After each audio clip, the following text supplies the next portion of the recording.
The universe operates on principles we understand: physics, chemistry, the fundamental laws of cause and effect. Warp fields bend spacetime along predictable matrices. Transporter technology converts matter to energy and back again following established patterns. Even the Borg's transwarp conduits, for all their alien architecture, obey quantum mechanics. But what happens when something, or someone, defies not just the laws of physics, but the very narrative structure of reality itself? The Borg transwarp hub designated Sigma-7 had been collapsing for 3 hours when Wade Wilson made his catastrophic mistake. One moment he was fighting cybernetic zombies in an abandoned Roxxon facility in his own universe. The next, his target's experimental weapon tore open a hole in space that pulled him through screaming neon fractals and deposited him face first onto the dirt of a backwater mining colony in the Kiris sector. He lay there for a full 30 seconds before his healing factor finished repairing the compound fractures in both legs, 3 ribs, and his jaw. "Ow," he said to nobody in particular. Then, pushing himself up and brushing off his tacksuit. "Okay, so that happened. New record for Weird Tuesdays." The colony stretched out before him in various shades of beige. Prefabricated buildings, dusty streets, the kind of frontier settlement that screamed we're mining something valuable and barely surviving. The sky was wrong. 2 moons hung in an amber sky, and the sun looked slightly too orange. The air tasted recycled, like someone had been breathing it for a few centuries before it got to him. "Great," Wade muttered, checking his katanas, still strapped to his back, and his guns, still holstered. Dimensional displacement. Again. At least this time I kept my pants. A Tellarite merchant dropped a crate of self-sealing stem bolts when Wade stood up in the middle of the market square. Several colonists backed away. A Bajoran woman reached for what was probably a communicator. Wade raised both hands. "Whoa, whoa. Friendly interdimensional traveler here. I come in peace. Take me to your leader. Etc., etc." He paused, looking directly at a point in space slightly above and to the left of the Bajoran woman. "And before anyone asks, yes, I know this is the part where the audience is supposed to sympathize with the confused protagonist. I'm working on it." The Bajoran woman tapped her comm badge. "Security to Market Square. We have a situation." 3 hours later, Wade sat in the colony's makeshift holding cell, entertaining himself by narrating his own imprisonment. And here we see the magnificent red-suited antihero, tragically separated from his natural habitat of gratuitous violence and chimichangas, now reduced to. He glanced at the force field humming across the cell entrance. "Whatever this glowy wall situation is. Seriously, is this a laser? A force field? Some kind of hard light hologram? The production designer really outdid themselves." The security officer, a young human who'd introduced himself as Deputy Chin, stared at Wade with the expression of someone reconsidering their career choices. "Sir, please stop talking to whatever you're talking to. The audience, Chin man? Pay attention." Wade leaned back on the bench. "They paid good money for this crossover. Well, technically they paid their streaming subscription fees, but you get the idea." "Medical said your injuries healed in minutes," Chin said, consulting a PADD. "Dr. Tpren classified you as a biological anomaly. She wants to run more scans. Hard pass on the alien probing, thanks. Had enough of that last Tuesday. Or was it next Tuesday? Time travel makes verb tenses complicated." Chen's comm badge chirped. "Deputy, we have a ship requesting permission to land. They're asking about the individual we detained." Wade perked up. "Ooh, is it the cavalry?" "Please tell me it's the cavalry. I love a good rescue sequence." The La Serena touched down on the colony's landing pad with the subtle grace of a ship held together by stubbornness and excellent engineering. Wade watched through the holding facility's window as the crew disembarked. An older human with the bearing of someone who'd commanded starships, a tall woman with cybernetic implants that screamed "Don't mess with me," a Romulan who moved like a spy, and a young woman who looked simultaneously curious and cautious. "Oh, this is good," Wade said. We've got the distinguished elder statesman, the badass with trauma, the mysterious operative, and the audience surrogate. It's like someone assembled a crew using TV tropes. I approve. The distinguished elder statesman entered the facility first. He was bald, patrician, wearing civilian clothes that somehow conveyed more authority than most uniforms. When he spoke, his voice carried the weight of someone accustomed to being heard. I am Jean-Luc Picard. I understand you've detained an unusual individual. Deputy Chin gestured to Wade's cell.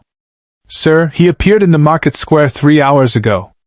Materialization without transport signature. No ship in orbit.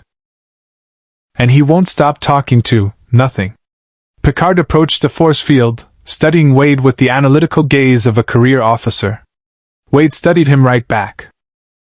Jean-Luc Picard, Wade said slowly. The Jean-Luc Picard. Former captain of the Enterprise. Saved the galaxy, what, 6 times? 7? Lost count after the Borg thing. He stood, brushing off his suit. Wow. You look exactly like Patrick Stewart. That's either fantastic casting or a really weird coincidence. Picard's expression didn't change, but something flickered in his eyes, curiosity mixed with caution. You know of me. Know of you? Buddy, where I come from, you're a cultural icon. Although, Wade glanced around. This looks more like the streaming reboot era. Darker lighting. Grittier tone. They let you say hell now, don't they? The woman with cybernetic implants, 7 of 9, Wade's pattern recognition supplied, stepped forward. He's scanning as human, but his cellular structure is abnormal. Accelerated regeneration. I've never seen anything like it outside of Borg nanoprobes. Borg? Wade's tone shifted slightly. Cybernetic hive mind collective? Really bad at respecting personal boundaries? You know of the Borg as well, Picard said. It wasn't a question. I know a lot of things, Captain. Or is it Admiral now? No, wait. He resigned in protest over the synth ban and the Romulan evacuation. Very principled. I respect that. Wade moved closer to the force field. Here's the abbreviated version. I'm from another universe. Got yanked here through some kind of spatial anomaly. I heal from basically anything. I'm extremely good at violence. And apparently I'm aware that I'm a fictional character in a narrative construct, which is either metafictional genius or severe psychosis depending on who you ask. The Romulan, Laris, if Wade's educated guess was correct, muttered something in Romulan that the universal translator rendered as, "This is going to be complicated." Complicated is my middle name, Wade said cheerfully. Well, actually it's Winston, but Deadpool Winston Wilson doesn't have the same ring to it. Picard exchanged glances with 7. Some silent communication passed between them, the kind that came from shared experience and trust. Lower the force field, Picard said finally. Deputy Chin hesitated. Sir, he's armed. Multiple weapons. If he wanted to harm anyone, Deputy, I suspect your force field wouldn't have stopped him. Picard's gaze never left Wade. Besides, I've dealt with Q, Borg queens, and Romulan senators. I believe I can handle one. Deadpool. The force field flickered and died. Wade stepped out, stretching dramatically. Freedom! Sweet, sweet freedom! He looked directly at Picard. So, where to, Captain? Because I've got nowhere to be, no way home, and a skill set that's probably horrifying to your evolved sensibilities.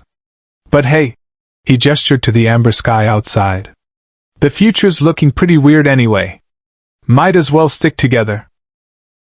If you want to see more characters enter the Star Trek universe, hit that subscribe button and drop the name of a character you'd want to see in the comments below. Live long and prosper. Picard studied the mercenary for a long moment, then made a decision that would complicate the next several weeks of his life considerably. Walk with me, Mr. Wilson. We have much to discuss. The La Serena's interior reminded Wade of every smuggler's ship he'd ever been on, functional, lived in, with just enough personality to suggest the crew actually gave a damn. He followed Picard through corridors that hummed with the barely audible thrum of warp engines, past compartments that looked both high-tech and somehow improvised. "So this is what retirement looks like for legendary Starfleet captains," Wade said, running a gloved hand along the bulkhead. "Scrappy freighter, ragtag crew, fighting the good fight outside official channels. Very Firefly. I approve." "I'm unfamiliar with that reference," Picard said without turning. "Right, different universe. Forget it." Wade paused at a viewport, watching the colony recede as the ship lifted off. "Although if you've got a charming rogue pilot with a tragic past, I'm calling copyright infringement." 7 of 9 appeared from a side corridor, carrying a tricorder. "Captain, I'd like to scan him properly. His biology is fascinating? Unprecedented? Medically impossible?" Wade supplied helpfully. "I get that a lot. Usually right before someone tries to vivisect me for science." "I was going to say concerning," 7 finished, her ocular implant glinting in the corridor lighting. "Your cellular regeneration rate exceeds anything in Federation medical databases, including Trill symbionts, Klingon redundant organs, and even some Borg adaptive protocols." Wade hopped up onto a cargo container, making himself comfortable. "Okay, scanning I can do. Just keep it above the belt, and we're good. I'm particular about my personal space." He paused. "That's a lie. I have no boundaries whatsoever." "Scan away, Borg lady." "Former Borg." 7 corrected, her tone carrying edges Wade recognized. "Trauma, identity, the weight of being something you didn't choose." "Aren't we all former something?" Wade said, surprisingly gentle. "For what it's worth, the whole reclaimed humanity thing. It looks good on you." 7's expression flickered, surprise, maybe, or reassessment. She activated the tricorder, and Wade felt the familiar tingle of sensors washing over him. Picard gestured to the ship's common area. "While 7 conducts her examination, perhaps you can explain exactly how you arrived here." The common area was cramped but comfortable. A table, chairs, a replicator, and enough personal touches to suggest this crew had been together a while. The young woman Wade had seen earlier sat at the table, working on a PDD. She looked up when they entered, curious but wary. "Soji, this is..." Picard began. "Deadpool," Wade said, offering a theatrical bow.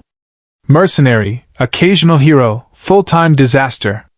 You must be the synthetic person everyone was so worried about." "Nice to meet you, Picard's synthetic daughter figure." Soji's eyes widened. "How did you?" "Long story involving narrative tropes and pattern recognition." Wade dropped into a chair. "So, my origin story. I was fighting bad guys in my universe, Standard Tuesday, when one of them activated some kind of dimensional weapon. Next thing I know, I'm face-planting on your colony back there through what felt like a Borg transwarp conduit having a seizure." 7's tricorder beeped insistently. "Captain, his quantum signature is unlike anything in our database. There are traces of transwarp radiation, but also temporal displacement markers and what appears to be, I don't know how to classify it, narrative inconsistency? See? Even your fancy 24th century technology knows I'm meta." Wade leaned back. "I break the fourth wall. I know I'm in a story. In my universe, I'm a comic book character who got movies. Here?" He gestured vaguely. "I'm in the Prestige streaming reboot with the better budget and Patrick Stewart's gravitas." Picard settled into a chair across from Wade, fingers steepled. "You claim awareness of being fictional." "Not claim, Captain. No. It's a whole thing. Drives psychiatrists crazy. Well, crazier, since I'm already diagnosed with about 17 different disorders." Wade's tone remained light, but something underneath suggested this wasn't entirely a joke. "The universe is a narrative construct. I can see the seams. It's why I know things I shouldn't. Like your name, your history, the whole retired in disgrace but still fighting for what's right arc you're on. He's either genuinely psychotic or telling the truth," Soji said quietly. Either way, that's terrifying. Little from column A, little from column B. Wade agreed. But here's the thing, I'm stuck here. That dimensional rift sealed behind me. I felt it close. So unless you know a way back to the Marvel Universe, which, let's be honest, you don't, I'm your problem now. Laris entered, followed by a man Wade pegged as probably named Rios based on the way he carried himself. Pilot, definitely.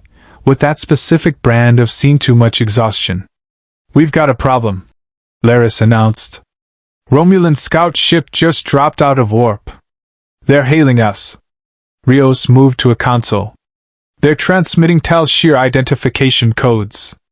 Old ones pre-supernova, but still active. Wade perked up. Ooh, space spies. Are they here for me? Please tell me they're here for me. I love being wanted. Picard stood, his expression hardening into command mode. Put them through. The view screen activated, showing a Romulan woman whose uniform suggested military intelligence. Her eyes locked onto Wade immediately, and her smile was the kind that preceded very bad things. Captain Picard. How fortuitous. We've been tracking an unusual quantum signature, and it led us directly to your ship. Her gaze never left Wade. That human. Where did you find him? That's none of your concern, Picard said evenly. On the contrary. The Tal Shiar has standing orders regarding biological anomalies. Especially ones with regenerative capabilities. She leaned forward. We lost billions in the supernova, Captain. Our people are scattered, dying. But if we could replicate his healing factor... Whoa, whoa, whoa. Wade stood, moving into the viewscreen's view. Hi, evil space spy lady. Love the uniform, very fascist chic. But I'm not a donor. My healing factor comes with complications. Mainly cancer. Lots and lots of cancer that the healing factor keeps in check. You try to extract it, you get super cancer without the healing. Trust me, it's a bad time. The Romulan smile didn't waver. We have excellent medical facilities. I'm sure we can work around such complications. The human is under my protection, Picard said firmly. You have no authority here. We have 3 warbids in the sector, Captain. You have a civilian freighter. Her tone remained pleasant. I'm prepared to be reasonable. Surrender the human, and we'll part as civilized beings. Seven moved to stand beside Picard, her Borg-enhanced hand conspicuously visible. You're outnumbered, outgunned, and making threats against a former Starfleet admiral. I'd reconsider your approach. Wade watched the exchange with growing amusement. Is this the part where we have a tense standoff? Because I should warn you. I'm really bad at standoffs. I get bored and start shooting. The Romulan's eyes narrowed.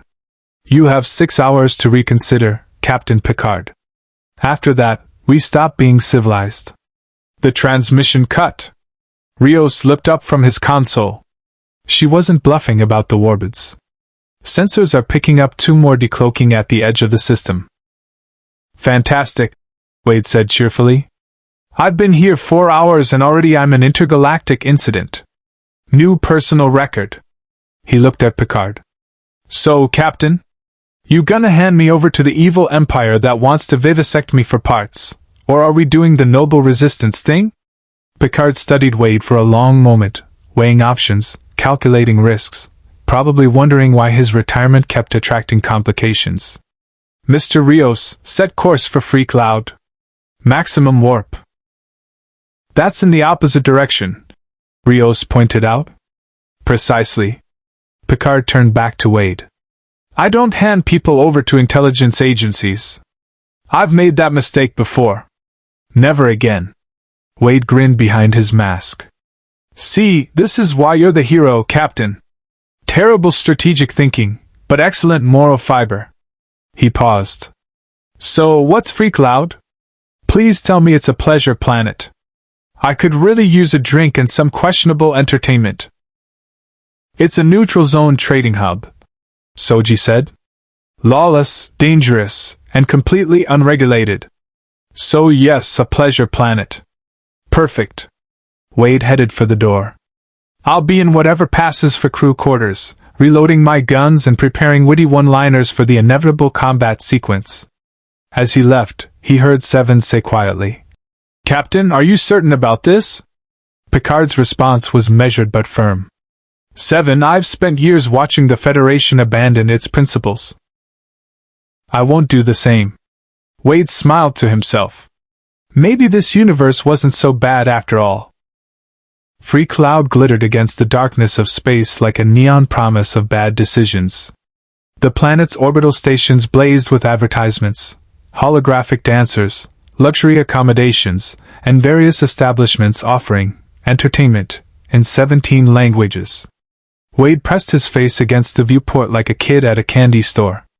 "Now this is what I'm talking about," he said. "Seedy casinos, morally ambiguous commerce, probably 3 different organized crime syndicates. It's like Vegas and Mos Eisley had a baby." Rios guided the La Serena toward one of the larger stations, navigating through a chaotic mess of freighters, pleasure yachts, and ships that were definitely smuggling something. "We need supplies and information. The Tal Shiar won't follow us here. Too many witnesses, too much potential collateral damage.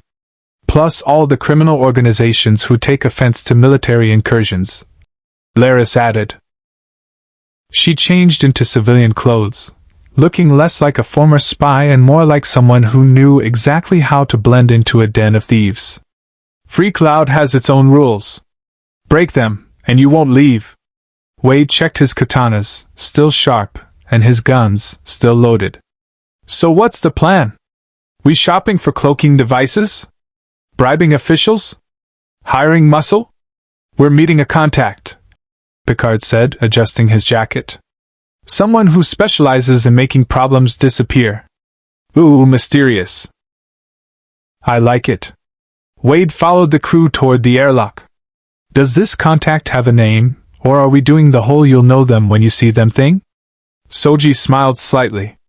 "You'll know her when you see her."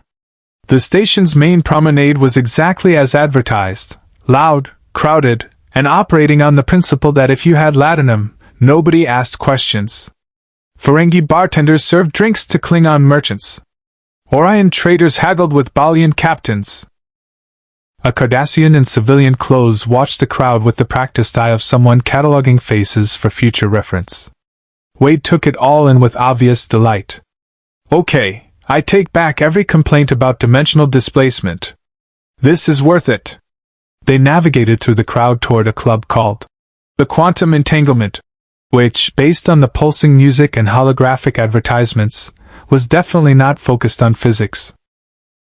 Seven led the way, her Borg implants drawing fewer stares here than they would have in Federation space.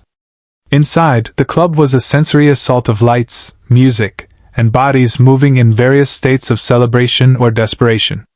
Wade spotted at least 4 different species he couldn't identify and several transactions that were definitely illegal by somebody's standards. A woman emerged from a private booth.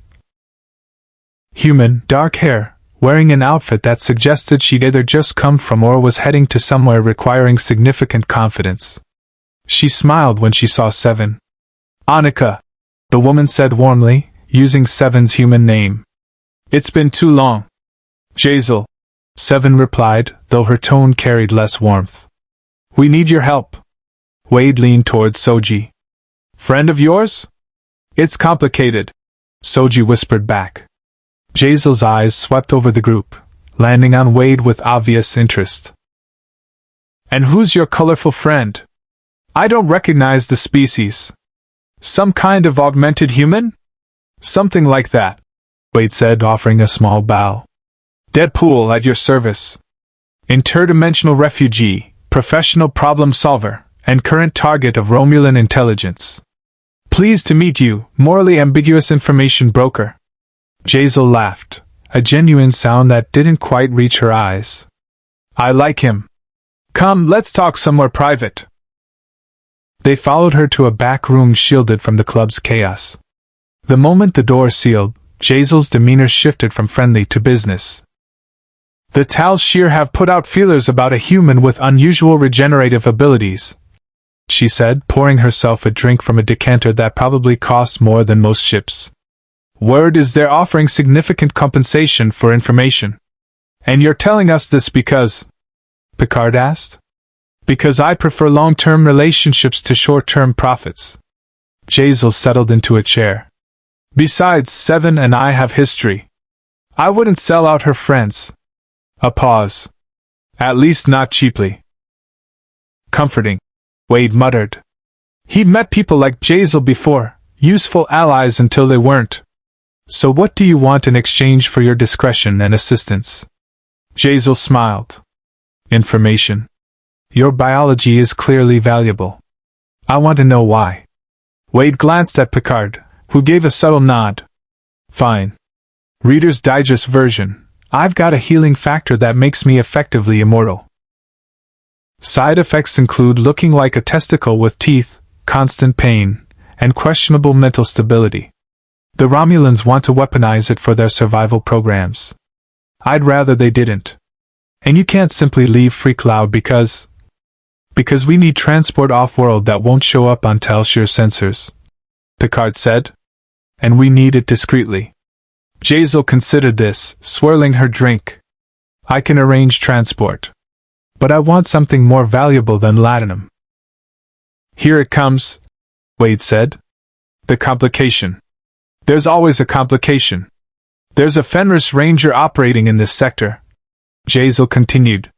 She's been disrupting my shipping routes, interfering with my operations. I want her discouraged. Seven's expression hardened. Absolutely not. The Fenris Rangers protect colonies the Federation abandoned, Picard said firmly. I won't help you eliminate someone doing necessary work. Jazel shrugged. Then find another broker. The Tal Shiar aren't the only ones looking for your friend. A Ferengi consortium heard about his abilities. They're offering profits to anyone who can deliver him intact for medical study. Wade stood, moving to the viewport overlooking the station's commercial district. Below, the carnival of commerce continued, thousands of beings buying, selling, trading, surviving. You know what's funny? In my universe, I'm usually the morally questionable one. Here, I'm practically a saint by comparison. He turned back to Jazel. Counter-proposal. You arrange our transport, we don't tell the Fenris Rangers about your black market Borg implant trafficking. The room went very quiet. Jazel's pleasant expression vanished. Excuse me? Oh, come on. I've been here 10 minutes and I spotted the signs. That Cardassian outside? Former Obsidian Order, now working salvage. The Iridian in the corner booth? Typical fence for recovered Borg technology. And you? Wade gestured to her. You've got that specific kind of wealth that comes from selling very illegal things to very desperate people. Seven's hand moved toward her phaser. You told me you were out of that business. I am, Jazel said quickly, though her eyes never left Wade. Mostly. Mostly. Wade repeated. See, Captain, this is why I love lawless space stations. Everyone's compromised. Makes negotiations interesting. He leaned on Jazel's desk. So here's the deal. You get us transport, keep quiet about our presence, and maybe throw in some information about Tal Shiar movements in this sector. In exchange, we forget everything we saw here and don't mention your side business to anyone who'd care. That's blackmail. Jazel said flatly. That's Tuesday. Wade corrected. Do we have a deal? Jazel studied Wade for a long moment, reassessing. Whatever she saw made her smile, the kind of smile that acknowledged a worthy opponent. You're more dangerous than you look, Deadpool. I get that a lot. Usually right before I prove them correct. Jazel tapped a control on her desk. There's a transport leaving for the Kiris sector in 4 hours. Independent freighter, Captain asks no questions if the price is right. I'll arrange passage. And the Tal Shiar movements? Picard pressed. They've got at least 5 ships searching this region. But they're spread thin. The Romulan Free State doesn't trust military intelligence, So the Tal Shiar is operating with limited resources. Jazel pulled up a star chart. Your best route is through the Roland Nebula. Sensor interference will cover your warp signature. Wade watched the exchange with interest. This was diplomacy in the Picard era. Compromises in gray areas, negotiating with people who operated outside the law because the law had failed. It was messy, complicated, and surprisingly honest about its own corruption. One more thing, Jazel said as they prepared to leave. There's a rumor. The Borg Queen is looking for something in this sector. Something that survived the artifact's destruction. If your friend's biology is as unique as it seems, the Borg might want a piece too. Wade finished. Fantastic. I've been here less than a day and I've already attracted 2 different existential threats. I'm on a roll. 7 guided them toward the door. We should leave before Jazel changes her mind.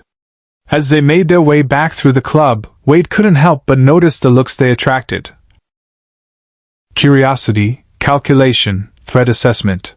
This wasn't the clean, optimistic federation of Academy propaganda. This was the universe as it actually existed, complicated, dangerous, and operating on the principle that survival required flexibility. He liked it better than he expected.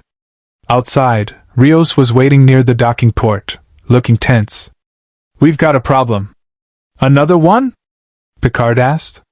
That Fenris Ranger Jazel mentioned? She's here. And she wants to talk to you. Specifically.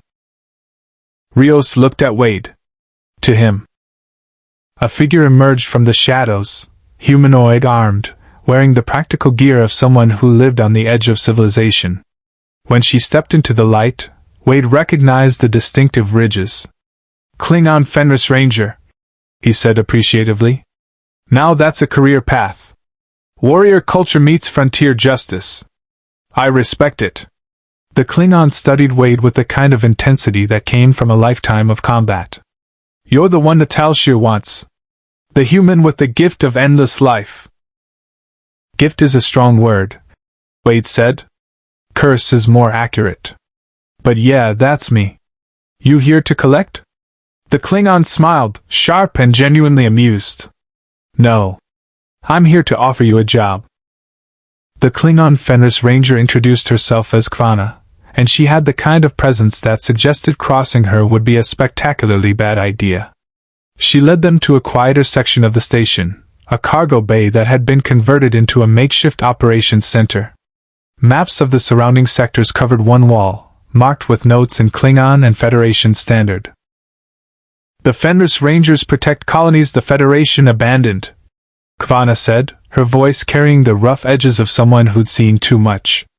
We operate outside official jurisdiction, which means we handle problems Starfleet won't touch. Sounds like my kind of gig, Wade said, examining the maps. Let me guess, you've got a situation that requires someone expendable who can't actually die. That's usually when people call me. Kvanna's laugh was sharp. Direct. I like that.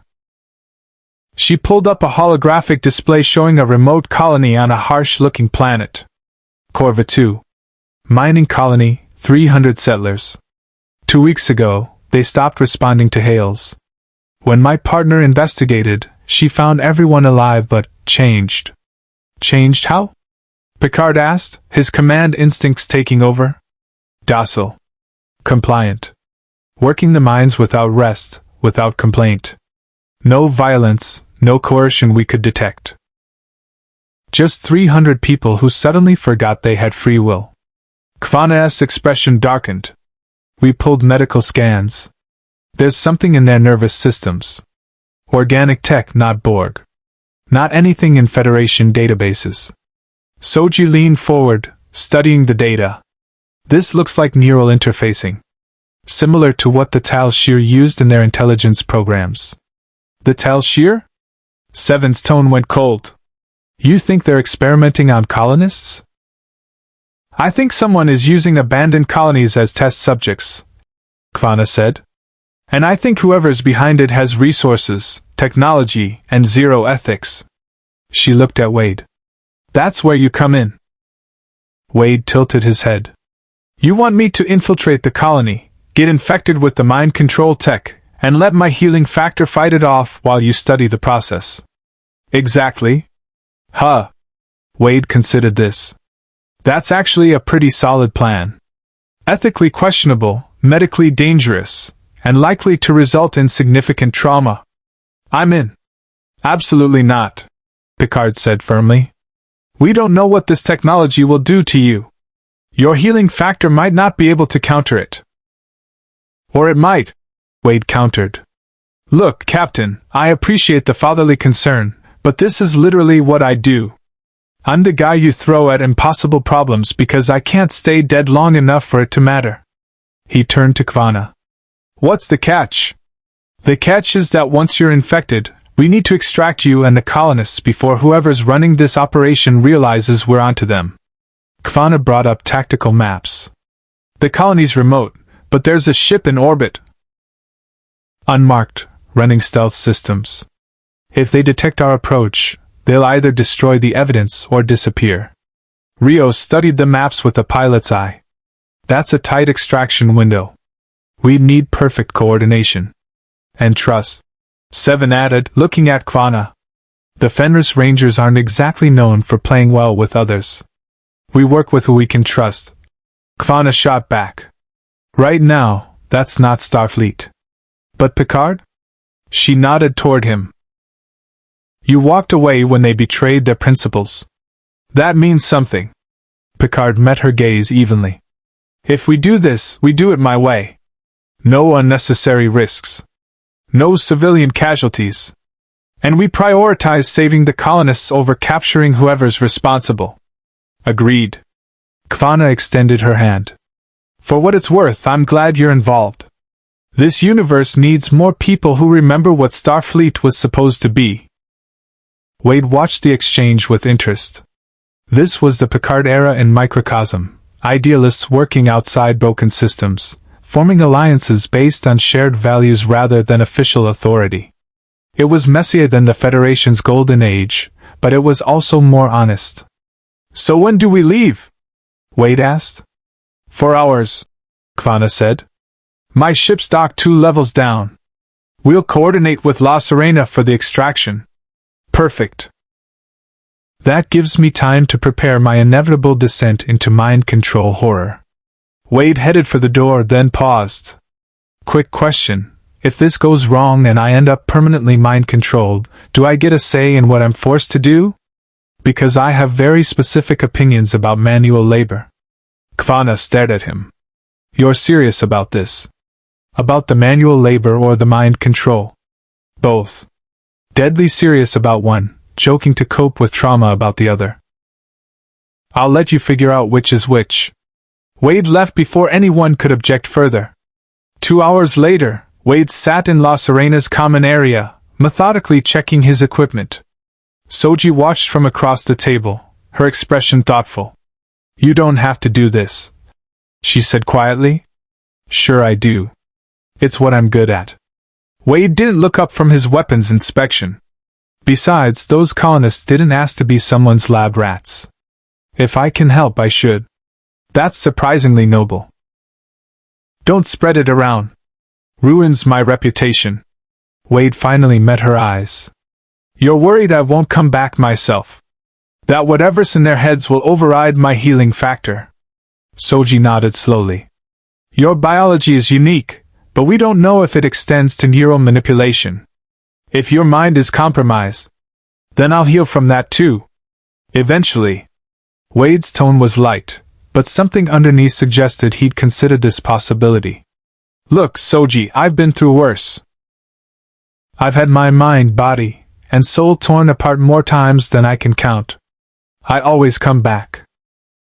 It's kind of my thing. But what if you come back different? Wade was quiet for a moment. Then I'll deal with it. Same as always. He holstered his pistols. You know what's funny? In my universe, I'm constantly breaking. Healing, sure, but always breaking first. Here, I might actually matter. These people, Picard, Seven, Kvanna, they're trying to fix a broken universe with duct tape and determination. That's my kind of mission. Picard entered carrying a PADD. Kvanna sent the mission parameters.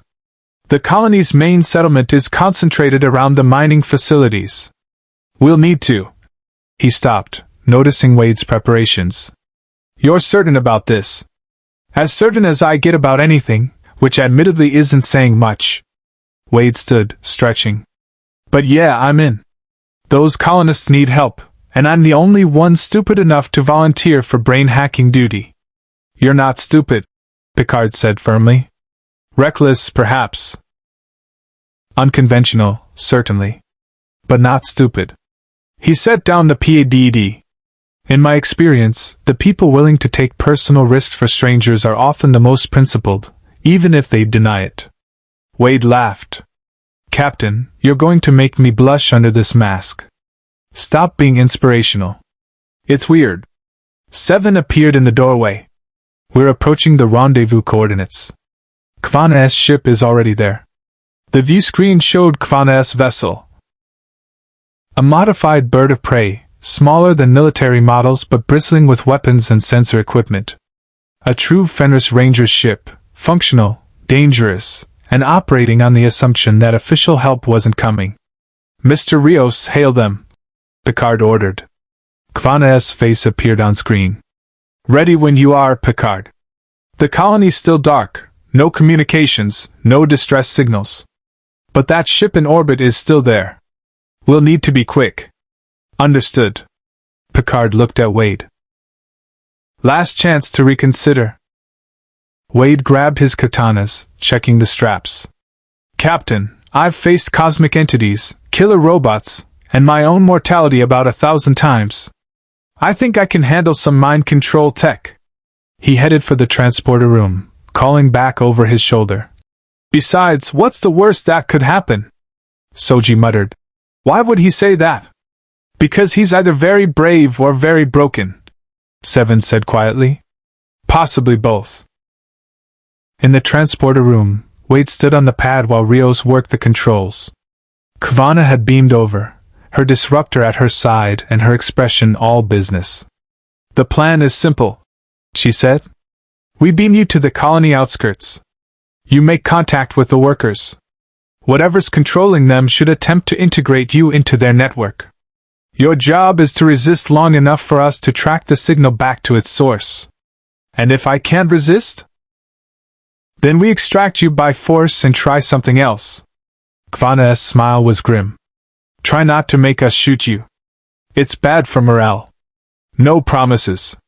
Wade looked at Picard, who'd followed them in. If this goes sideways and I come back singing show tunes and praising our new overlords, do me a favor, find a way to fix it. I've got people back home who'd be really annoyed if I stayed brainwashed in another dimension. Picard nodded. You have my word, Mr. Wilson. Good enough. Wade turned to Rios. Energize, and somebody cue the ominous music.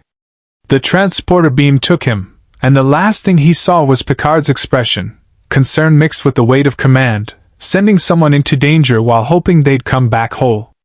Wade materialized on Corva 2 under a slate-gray sky, surrounded by mining equipment and the distant sound of drilling. 300 colonists worked in perfect synchronization, moving like parts of a machine, their faces blank and content. Well, Wade said to himself, this is already super creepy. I love it. One of the colonists turned toward him, smile empty and welcoming. Hello, friend. We've been waiting for you. The colonist who'd spoken was human, male, middle-aged, with the kind of weathered face that came from years of frontier mining. But his eyes were wrong. Too placid. Too empty of the frustration, hope, or exhaustion that defined people living on the edge of known space.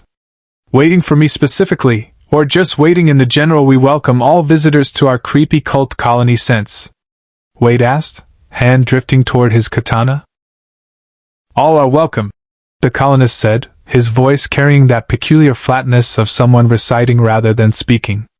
The work provides purpose. The network provides peace. You seem troubled, friend. Let us help you find clarity. Around Wade, other colonists had stopped their tasks, turning toward him with identical placid smiles. They didn't rush him or show aggression, just moved with calm, inevitable purpose, forming a loose circle.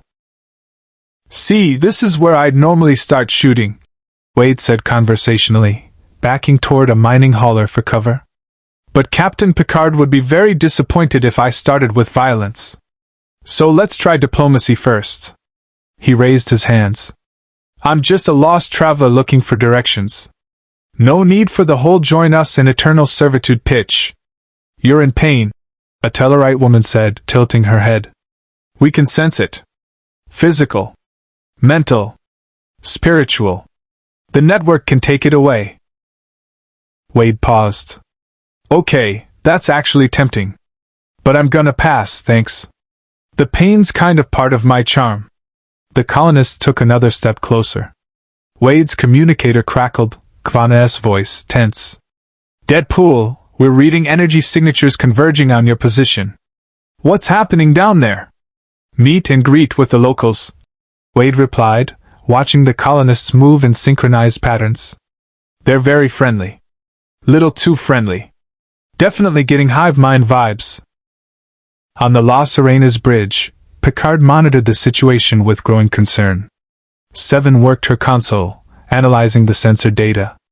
"Captain, I'm detecting a carrier signal emanating from the mining facility's central hub," she reported. "It's broadcasting on neural frequencies, similar to Borg interlink nodes but more organic. Can you disrupt it?" Picard asked. "Not without knowing the exact frequency modulation. If we try and fail, we might alert whoever's controlling the system." Seven's expression darkened. "We need more data." From inside the network. Back on the colony, Wade found himself surrounded. The colonists weren't threatening, just persistently, unsettlingly cheerful about assimilating him into their collective. "Last chance to back off," Wade warned. "I've got guns, swords, and a really impressive collection of explosives. Plus I'm Canadian, which means I'll apologize while stabbing you." The colonists reached for him. Wade drew his katanas, but before he could strike, something hit him from behind, a neural stun device, judging by the way his nervous system suddenly felt like it was being run through a blender. He dropped to one knee, fighting to stay conscious. "Resistance causes unnecessary stress," the first colonist said, kneeling beside Wade. "The network only wants to help. Let go. Accept peace." Through the haze of pain, Wade felt something else. A pressure at the base of his skull, like invisible fingers probing his mind. The neural interface was trying to establish a connection, to integrate him into whatever network controlled these people. His healing factor kicked in, fighting the neural intrusion like an infection.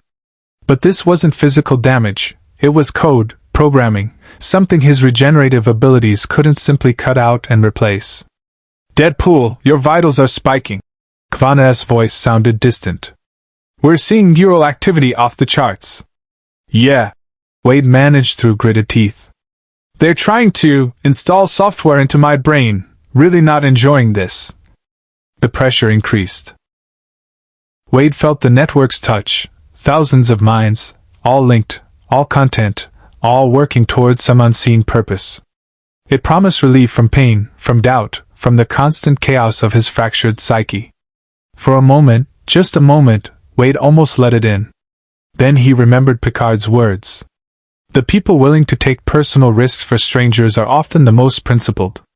"Nope," Wade growled. He drove his healing factor into overdrive, forcing his cells to regenerate faster than the neural interface could establish its connection. It felt like his brain was being torn apart and rebuilt simultaneously, agonizing, disorienting, but effective. The colonists stumbled back, confused. The network had never encountered resistance like this before. Wade stood, his vision swimming. "Okay, that was unpleasant. 7 out of 10, would not recommend." He tapped his communicator. "Kvana, I've got good news and bad news.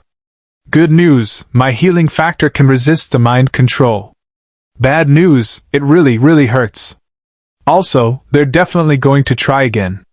On Kvana's ship, the Klingon ranger grinned fiercely. Can you maintain resistance long enough to trace the control signal? Define long enough. Wade dodged as the colonists, recovering from their confusion, attempted another coordinated grab. Because I'm currently playing tag with 300 brainwashed miners, and I'm running out of running room. Seven's fingers flew across her console. The signal's strength increases when they attempt integration. If you can trigger another attempt, I might be able to triangulate the source. You want me to let them try to possess me again? Wade vaulted over a mining cart, his pursuers following with eerie synchronization. You people have very interesting ideas about fun. It's the only way to find who's controlling them, Picard said. But Mr. Wilson, if the risk is too great. Risk is my middle name. Well, actually it's Winston, but we've covered this. Wade stopped running, turning to face the approaching colonists. All right, you want me? Come get me. The colonists converged.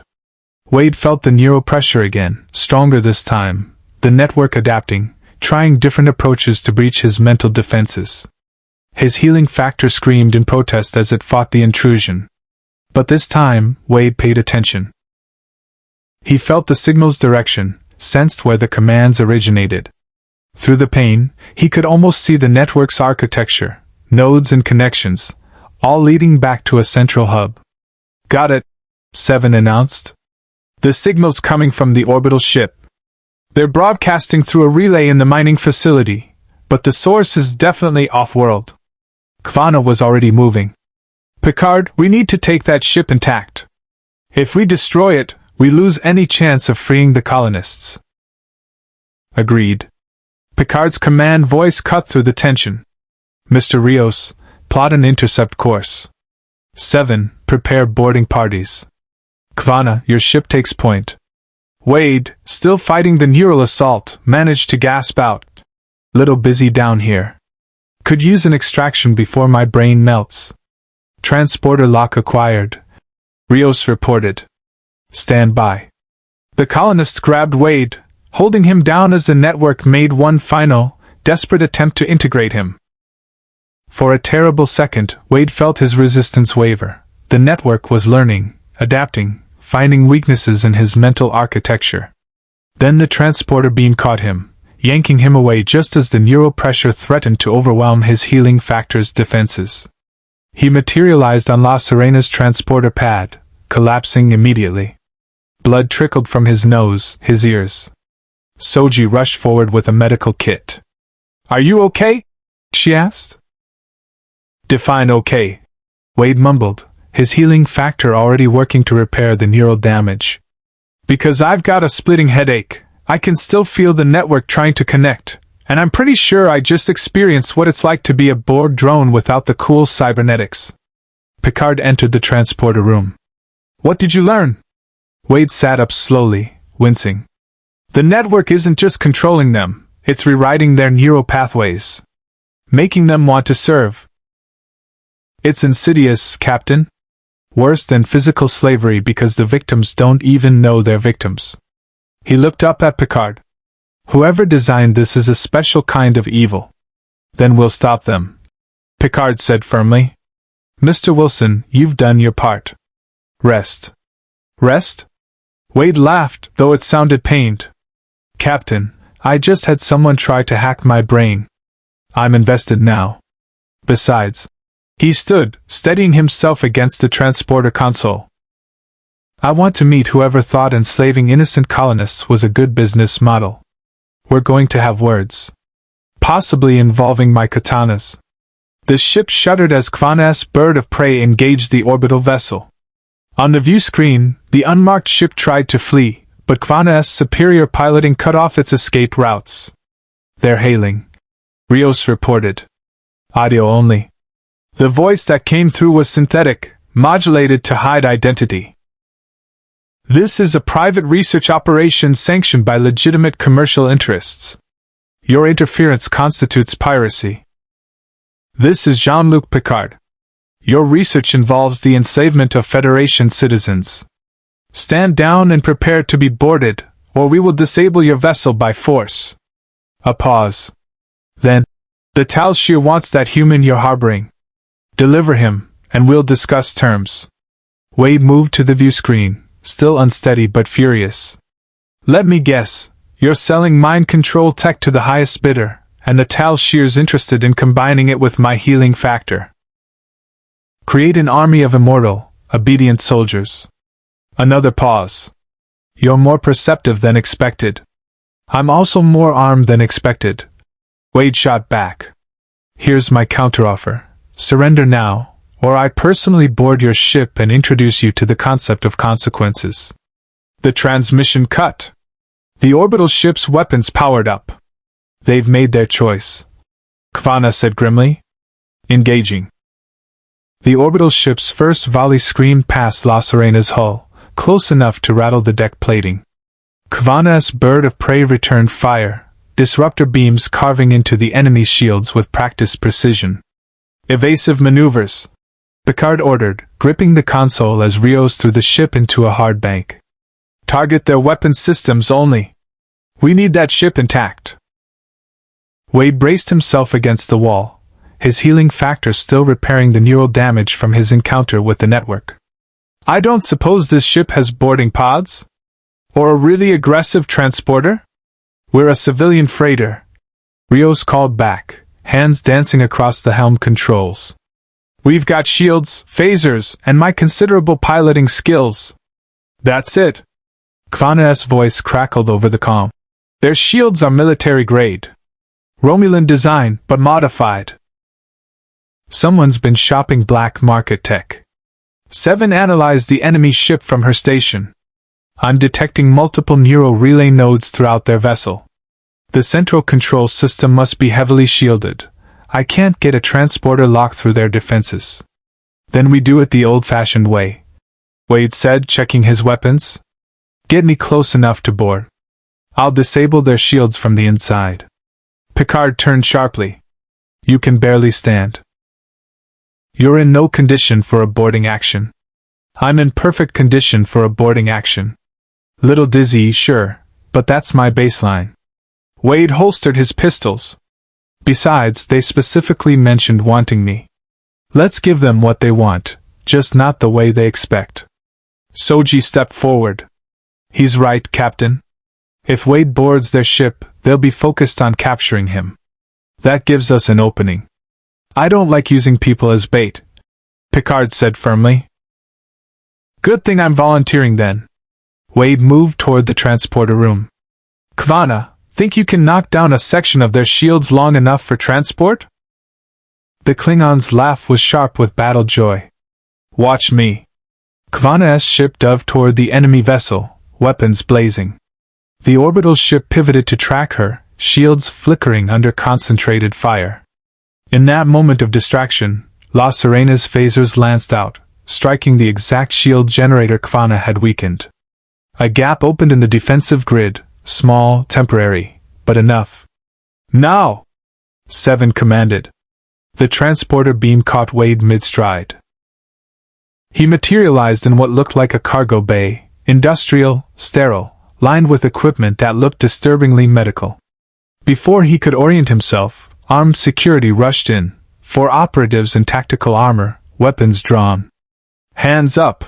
The lead operative shouted. Don't move!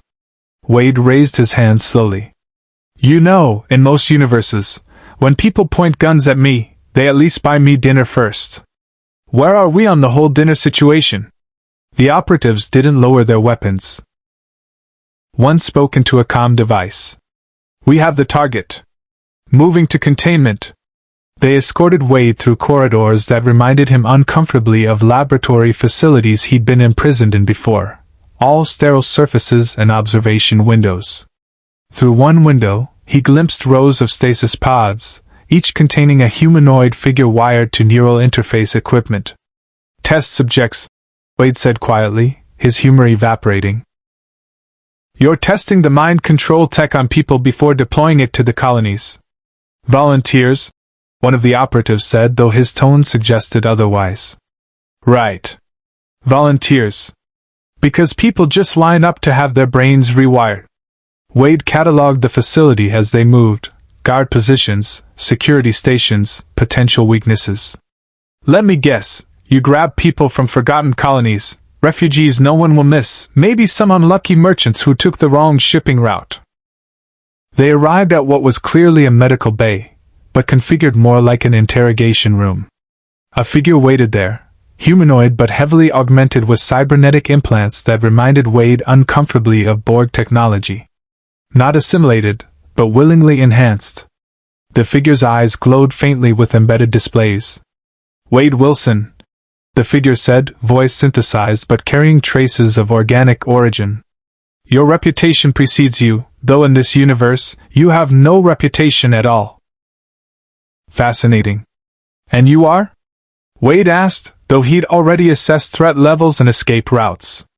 Dr. Varric, chief researcher for the Nexus Initiative. Varric gestured to a medical chair equipped with neural interface equipment.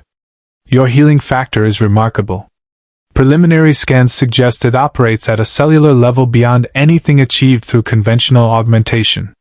I'm very interested in understanding how it might interact with our neural integration protocols. Let me save you some time, it doesn't interact well. Kind of aggressively rejects foreign programming, actually. Makes me a terrible test subject. Varric smiled, or attempted to, though the cybernetics made the expression unsettling. On the contrary, resistance provides valuable data. The Tal Shiar is offering substantial compensation for a subject who can survive indefinite testing cycles. With your regenerative abilities, we could run trials that would kill conventional subjects.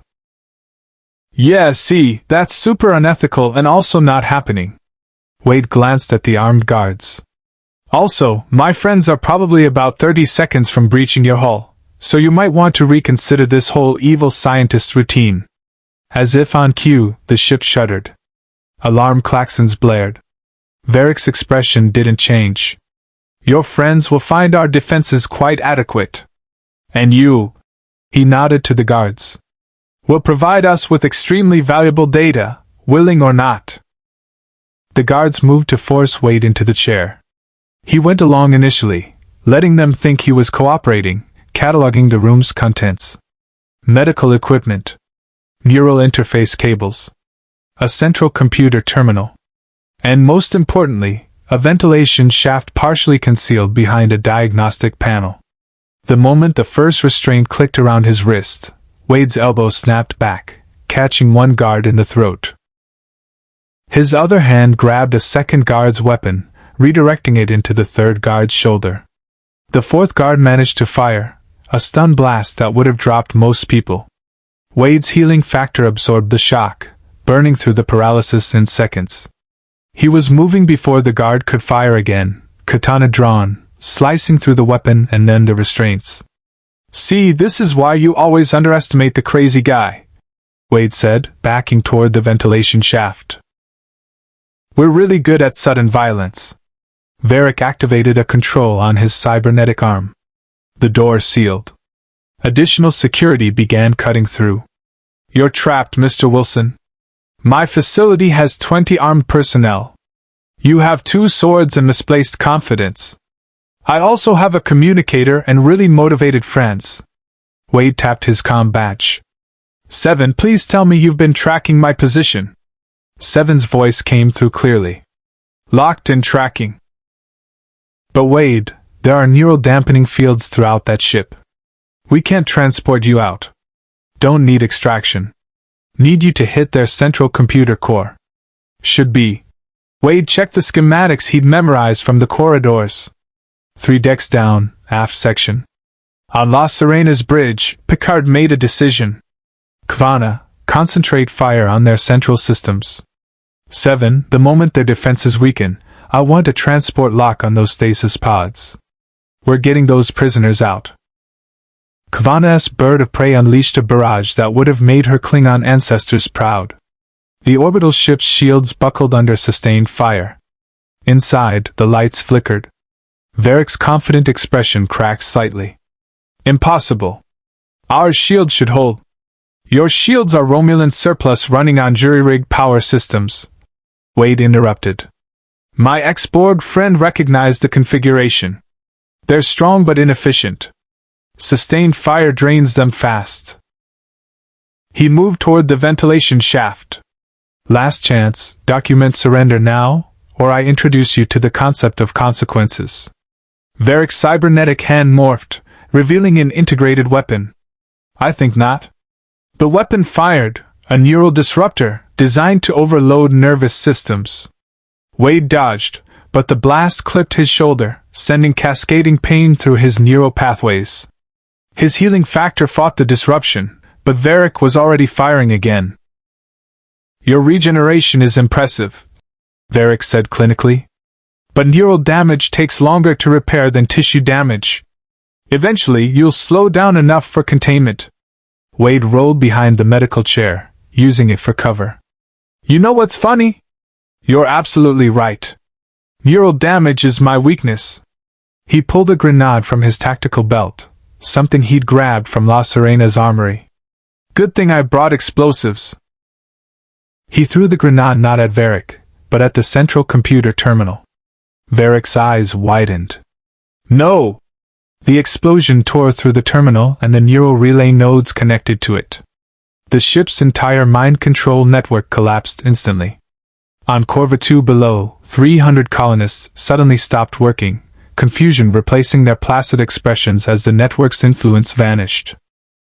Alarms screamed throughout the ship. Emergency lighting kicked in. You just destroyed months of research! Varric shouted, genuine anger breaking through his clinical detachment. Good, Wade said simply. He lunged forward, katana flashing, slicing through Varric's weapon arm. The cybernetic limb sparked and died. Now let's talk about what happens to people who enslave innocent colonists. Varric stumbled back, cradling his damaged arm. The Tal Shiar won't forgive this interference. The Nexus Initiative has powerful backers. Don't care. Wade's blade pressed against Varric's throat. Here's how this ends: you surrender. Your crew surrenders. Those people in stasis pods get freed. And you get to spend a very long time explaining to whatever passes for law enforcement in this sector why you thought brain slavery was a good idea. The ship shuddered again. Seven's voice came through the comm. Wade, transport window opening. We're getting the prisoners out now. Roger that. One more thing to take care of. Wade looked at Varric. You're coming too. Can't have you rebuilding this nightmare somewhere else. Varric laughed bitterly. You think I'm the only one?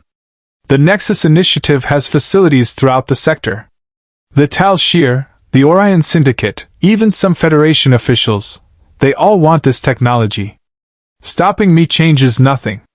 Maybe, Wade admitted. But it's a start.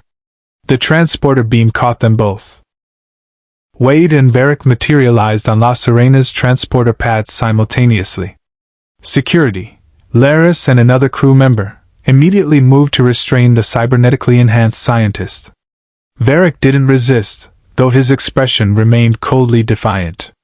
Cargo Bay 3, Picard ordered. Secure him there until we can turn him over to proper authorities.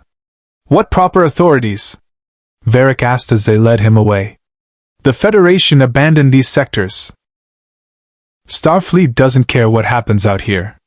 That's why the Nexus Initiative exists, to fill the vacuum you left behind.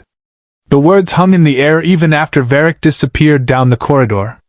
Picard's expression tightened with something that looked like old guilt.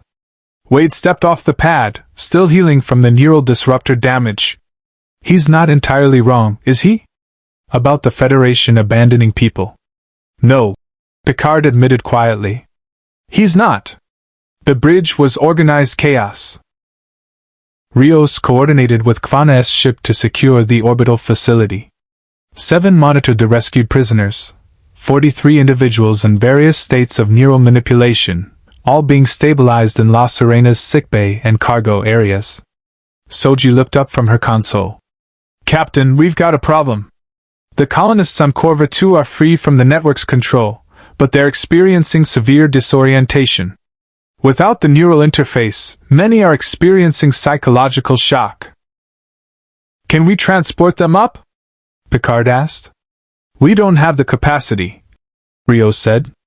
We're already at maximum with the prisoners from the facility. Kvana's ship is full too. Wade moved to the view screen, studying the colony below.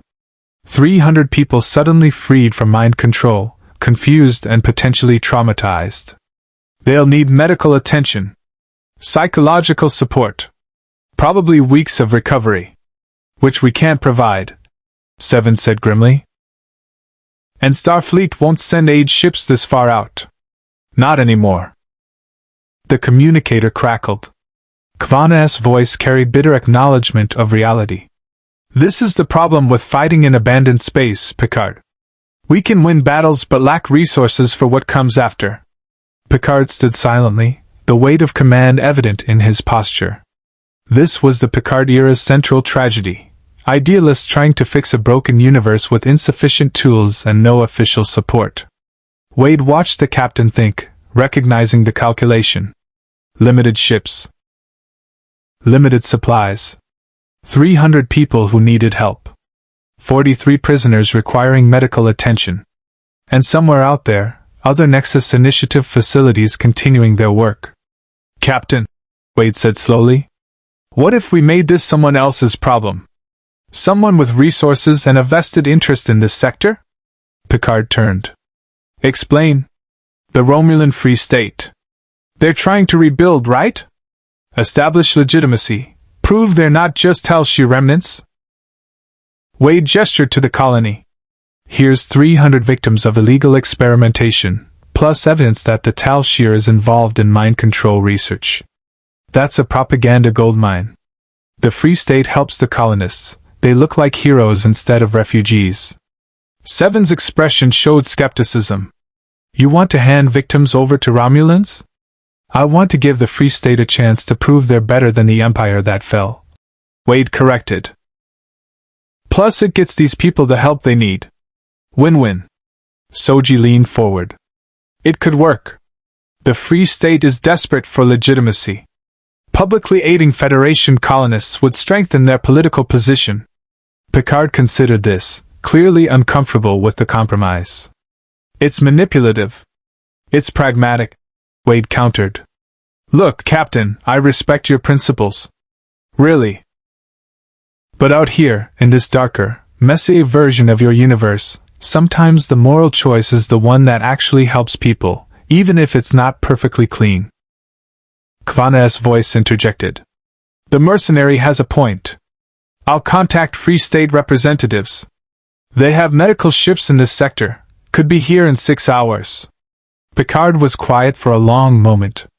Then, do it. But Kvana, make it clear that we're monitoring the situation. If the Free State attempts anything, we'll handle it, Kvana assured him.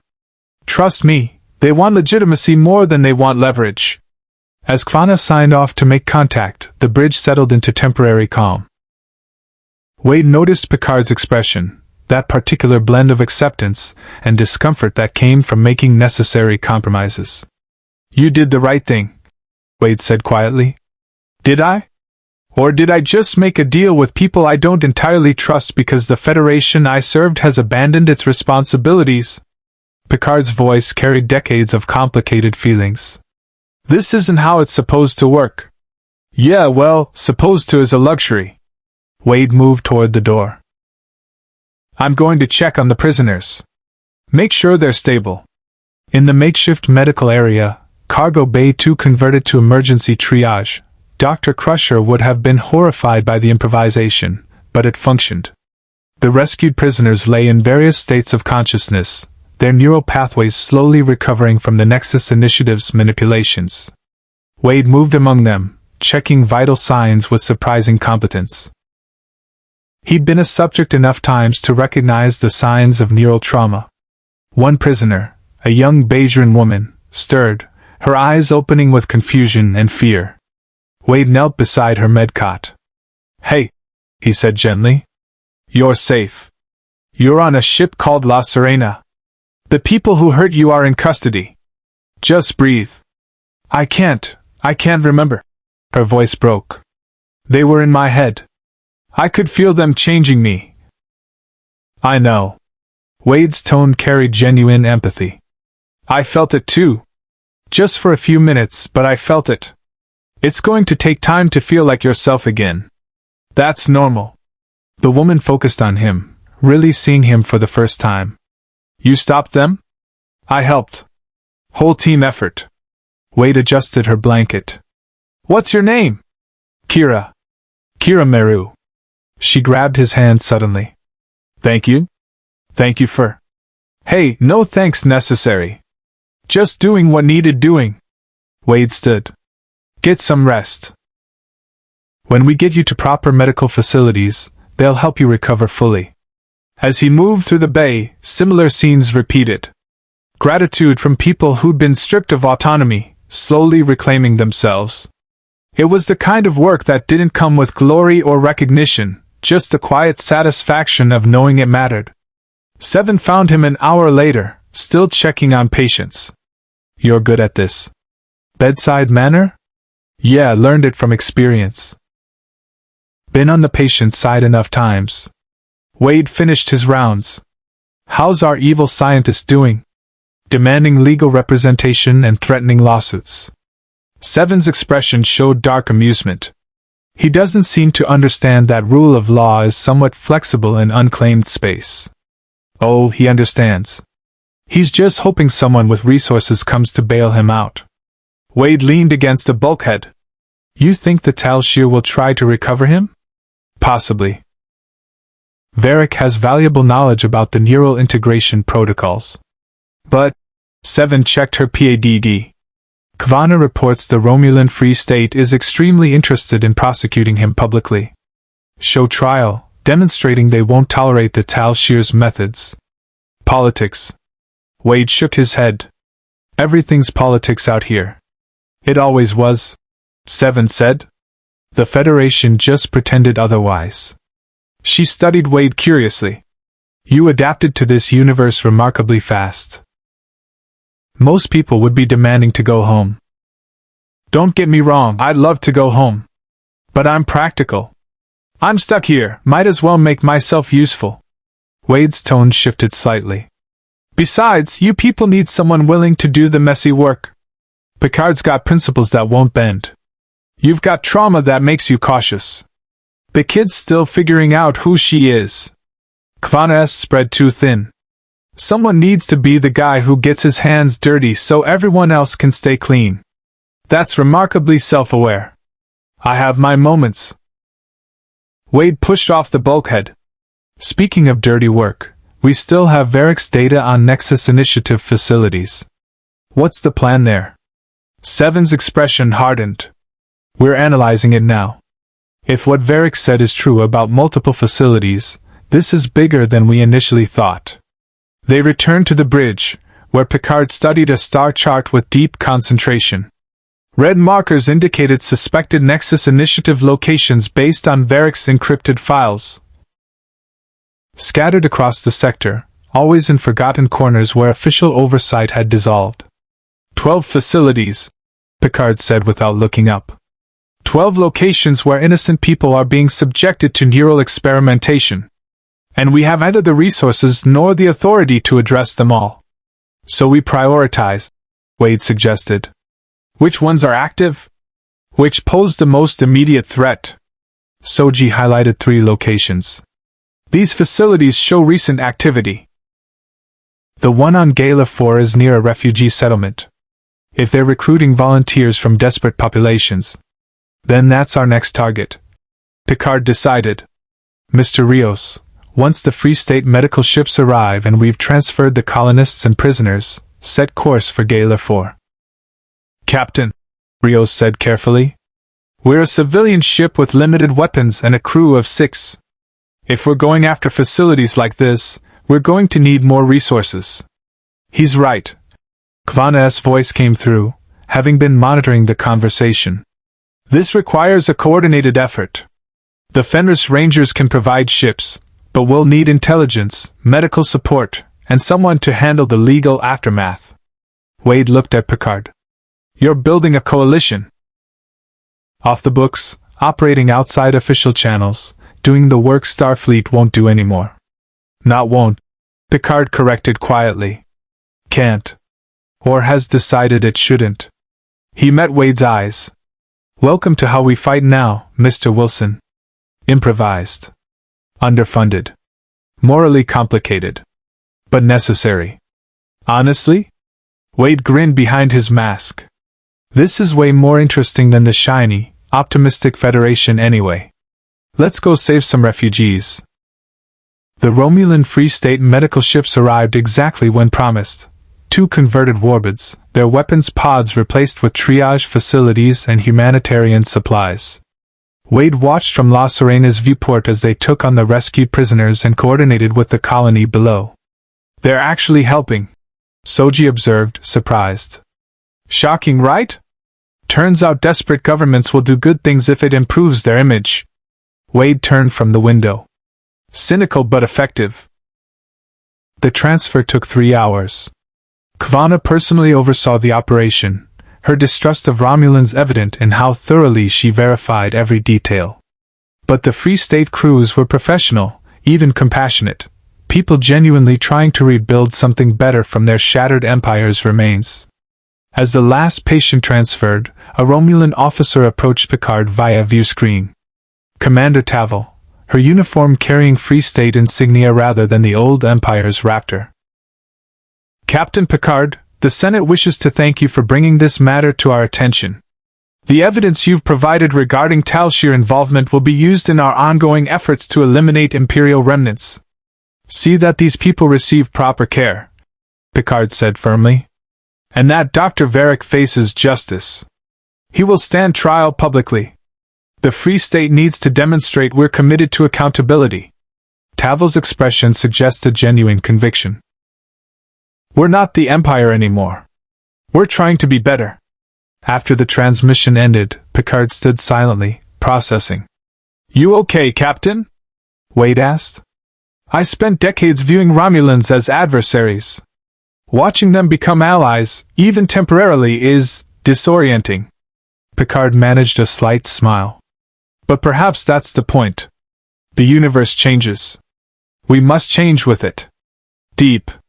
Very philosophical. I approve. Wade checked his weapons, a habit he'd developed between crises. So, Gala 4. What's the plan? Rios brought up the tactical display. Gala 4 is a failed mining colony turned refugee settlement. About 5,000 inhabitants, mostly displaced by the Romulan supernova or the Dominion War's aftermath. No official governance. Multiple factions competing for resources. Perfect hunting ground for the Nexus Initiative, Seven said. Desperate people no one's looking for. Kvanna's face appeared on screen. I've contacted other Fenris Rangers in the sector. We can have 3 ships at Gala 4 in 12 hours. But Wade's right about needing a plan beyond shoot first. Picard studied the settlement's layout. The Nexus facility will be concealed.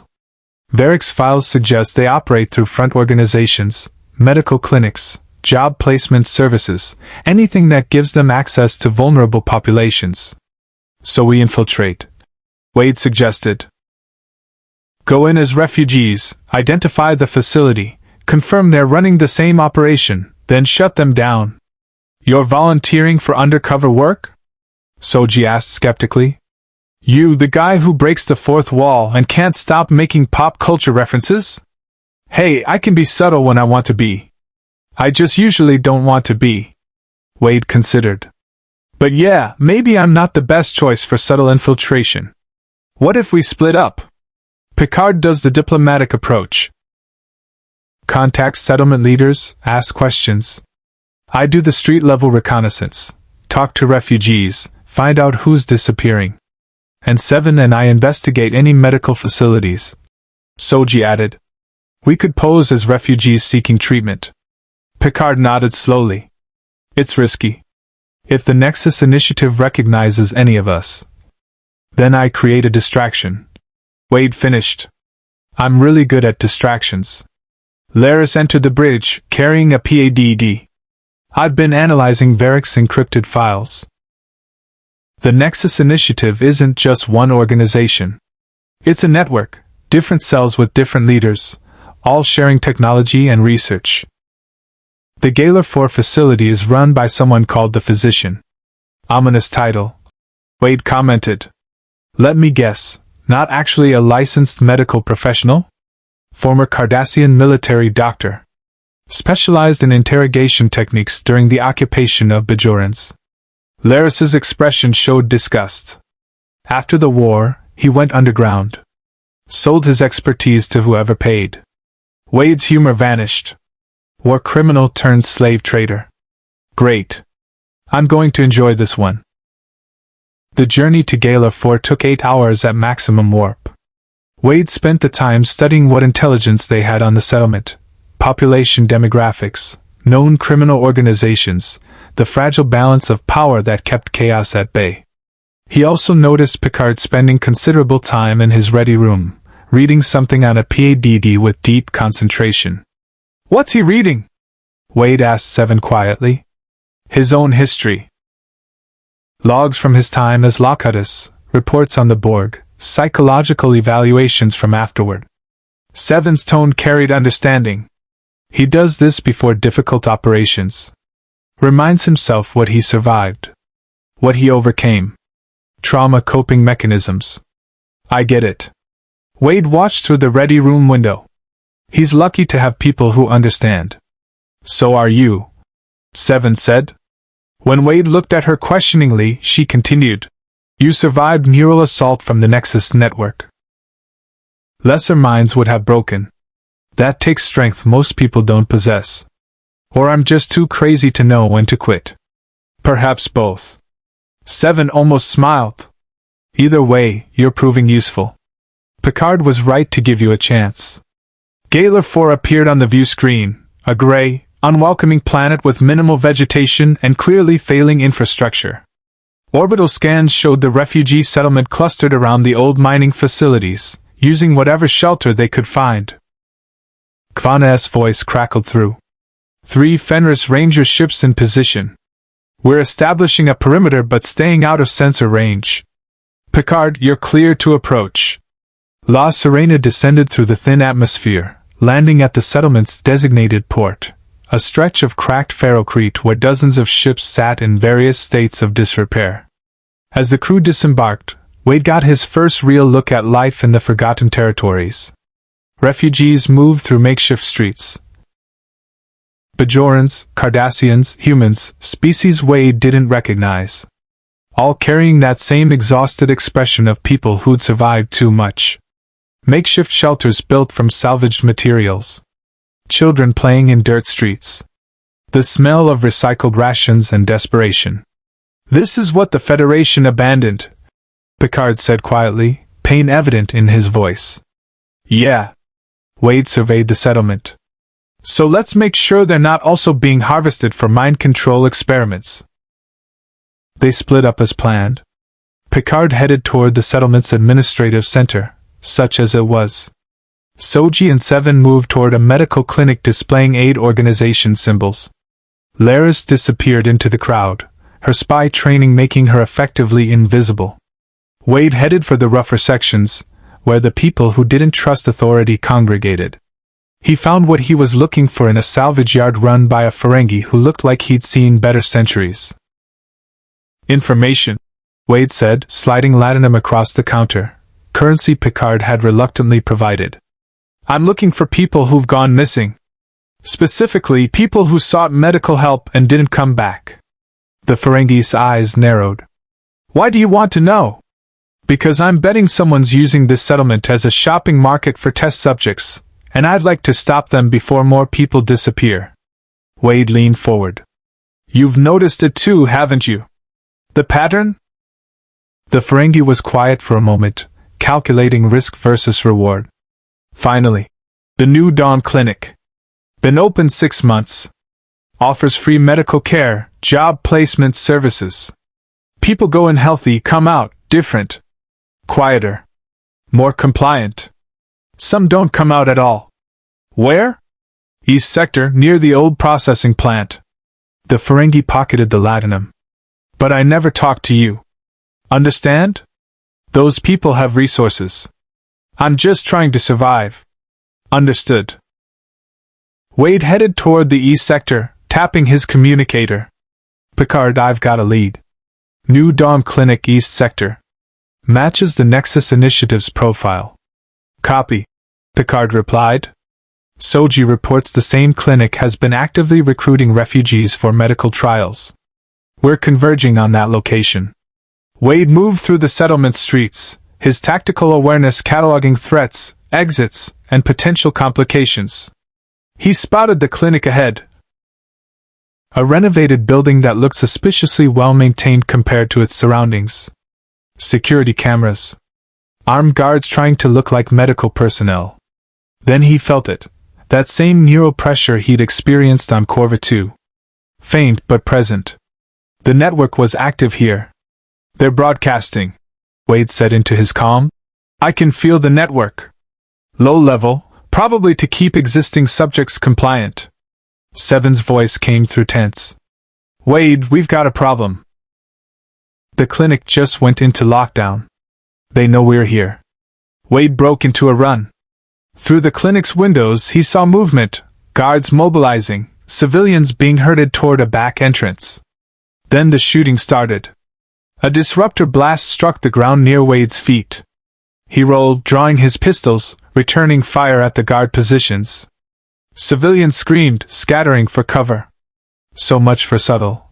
Wade muttered, advancing toward the clinic. Another blast. He dodged, feeling the heat pass centimeters from his head. Picard's voice cut through the chaos. Mr. Wilson, stand down! We need them alive for questioning.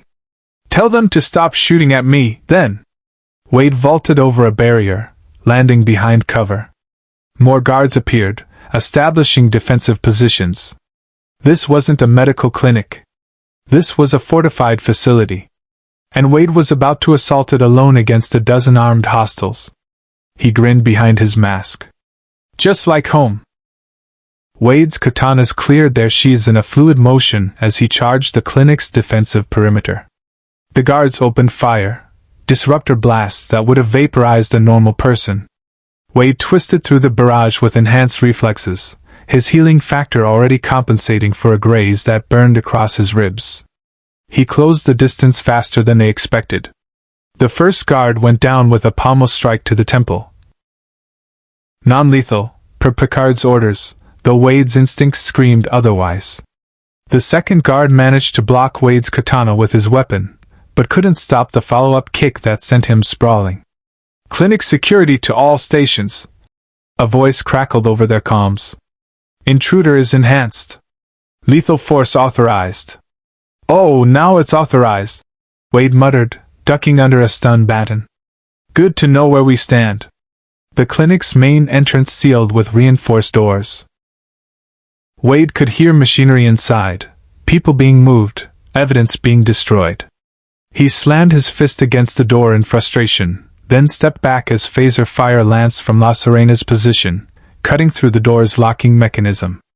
Picard's voice came through stern and commanding. Mr. Wilson, you have support incoming. Do not engage alone. Little late for that, Captain. Wade kicked the damaged door open, rolling through as more disruptor fire filled the entrance. Inside, the clinic's facade of medical legitimacy dissolved. Neural interface equipment lined the walls, stasis pods held unconscious refugees, and armed personnel scrambled to defensive positions. Wade's healing factor worked overtime, repairing damage faster than it accumulated. A disruptor blast caught his shoulder. He felt the flesh burn away, then regenerate in seconds. Pain receptors screamed, but pain was familiar. Pain could be used. He moved through the facility like controlled chaos, disabling guards with precise brutality. Non-lethal when possible, but his definition of non-lethal was probably more generous than Starfleet's. Then he saw her, a Cardassian woman in medical whites, calmly inputting commands at a central console while chaos erupted around her. The physician, almost certainly. She looked up as Wade approached, her expression showing neither fear nor surprise. The regenerative human, she said clinically. Dr. Varick's reports were accurate. Fascinating specimen. Yeah, I get that a lot. Wade's katanas dripped with coolant fluid from a severed power conduit. Here's what's going to happen. You're going to shut down this operation, release those refugees, and surrender peacefully. Or what? You'll kill me? The physician smiled coldly. I've performed vivisections on Bajoran resistance fighters while they screamed for mercy. I've dismantled sentient beings to understand how they work. You don't frighten me, mercenary. Wade's grip tightened on his weapons. You really shouldn't have told me that. Before he could move, the neural pressure intensified. Wade staggered as the network, much stronger here than on Corva 2, slammed into his consciousness. The physician had triggered a focused broadcast, trying to override his will through sheer force. Your healing factor is impressive, the physician said, watching him struggle. But neural integration doesn't require physical damage. It requires access. And you've already been exposed to our protocols. Your mind knows the pathways. Wade dropped to one knee, fighting the invasion. His healing factor worked desperately to repair the neural damage, but the network adapted faster than before, learning from Varric's data, exploiting the weaknesses they'd mapped during Wade's first exposure. He felt his autonomy slipping. The network whispered promises. No more pain, no more confusion, just purpose and peace. For someone who lived with constant physical and mental agony, it was seductively tempting.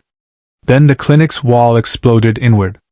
7 of 9 strode through the breach, phaser rifle in hand, her Borg implants glowing with active countermeasures. Neural suppression field activated, she announced, firing a device that landed near the physician's console. The network's pressure vanished instantly. Wade gasped, his healing factor finally catching up to the neural damage. Thank you, he managed. Remind me to never complain about Borg technology again. 7 helped him up. The collective's experience with neural manipulation has unexpected benefits. She aimed her rifle at the physician. Step away from the console. The physician complied, but her smile remained. You're too late. The moment you breached this facility, I transmitted all our research data to our backup location. The Nexus Initiative survives, even if this cell doesn't. Picard entered with Soji and Laris, followed by Fenris Rangers securing the perimeter. Kvanna moved immediately to the stasis pods, checking the refugees inside. They're alive, Kvanna reported. Neural interfaces are active but not fully integrated. We can still save them. Picard approached the physician, his expression carrying the controlled fury of someone who'd seen too many atrocities. During the occupation you tortured Bajorans. Now you torture refugees. Some people never change. I adapt my skills to market demands, the physician replied coldly. The universe needs what I provide. Order. Compliance. Solutions to the problem of free will causing chaos. Free will isn't a problem, Soji said, anger breaking through her usual calm. It's what makes us people instead of machines. Spoken like someone who's never had to manage populations during resource scarcity. The physician glanced at the stasis pods. These refugees were starving, desperate. I gave them purpose. They served medical science. That's more meaningful than dying in gutters. Wade had heard enough. He moved to the central console, examining the data. She's right about the transmission. Everything's been uploaded to an off-site location. He looked at Picard. We need to find that backup facility before they relocate. Laris worked another console, her fingers flying across Cardassian interfaces with practiced ease. Got it. Transmission went to a space station in the Badlands. Former Maquis hideout, now operating as a medical research facility. The Badlands? Rios said over the comm from La Serena. That's perfect cover. Sensor interference, plasma storms. We'll never find them in that maze.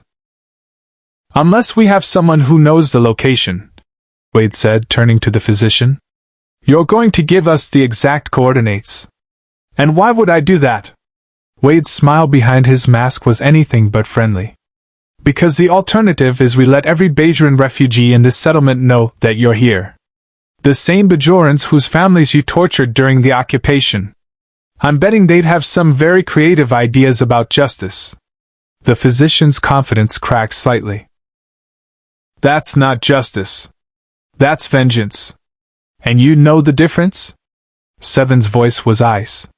You experimented on innocent people. You enslaved minds. You don't get to lecture anyone about justice. Picard raised a hand, stopping the confrontation. She'll face trial. Proper trial, with legal representation and evidence. We're better than mob justice, no matter how much she deserves it.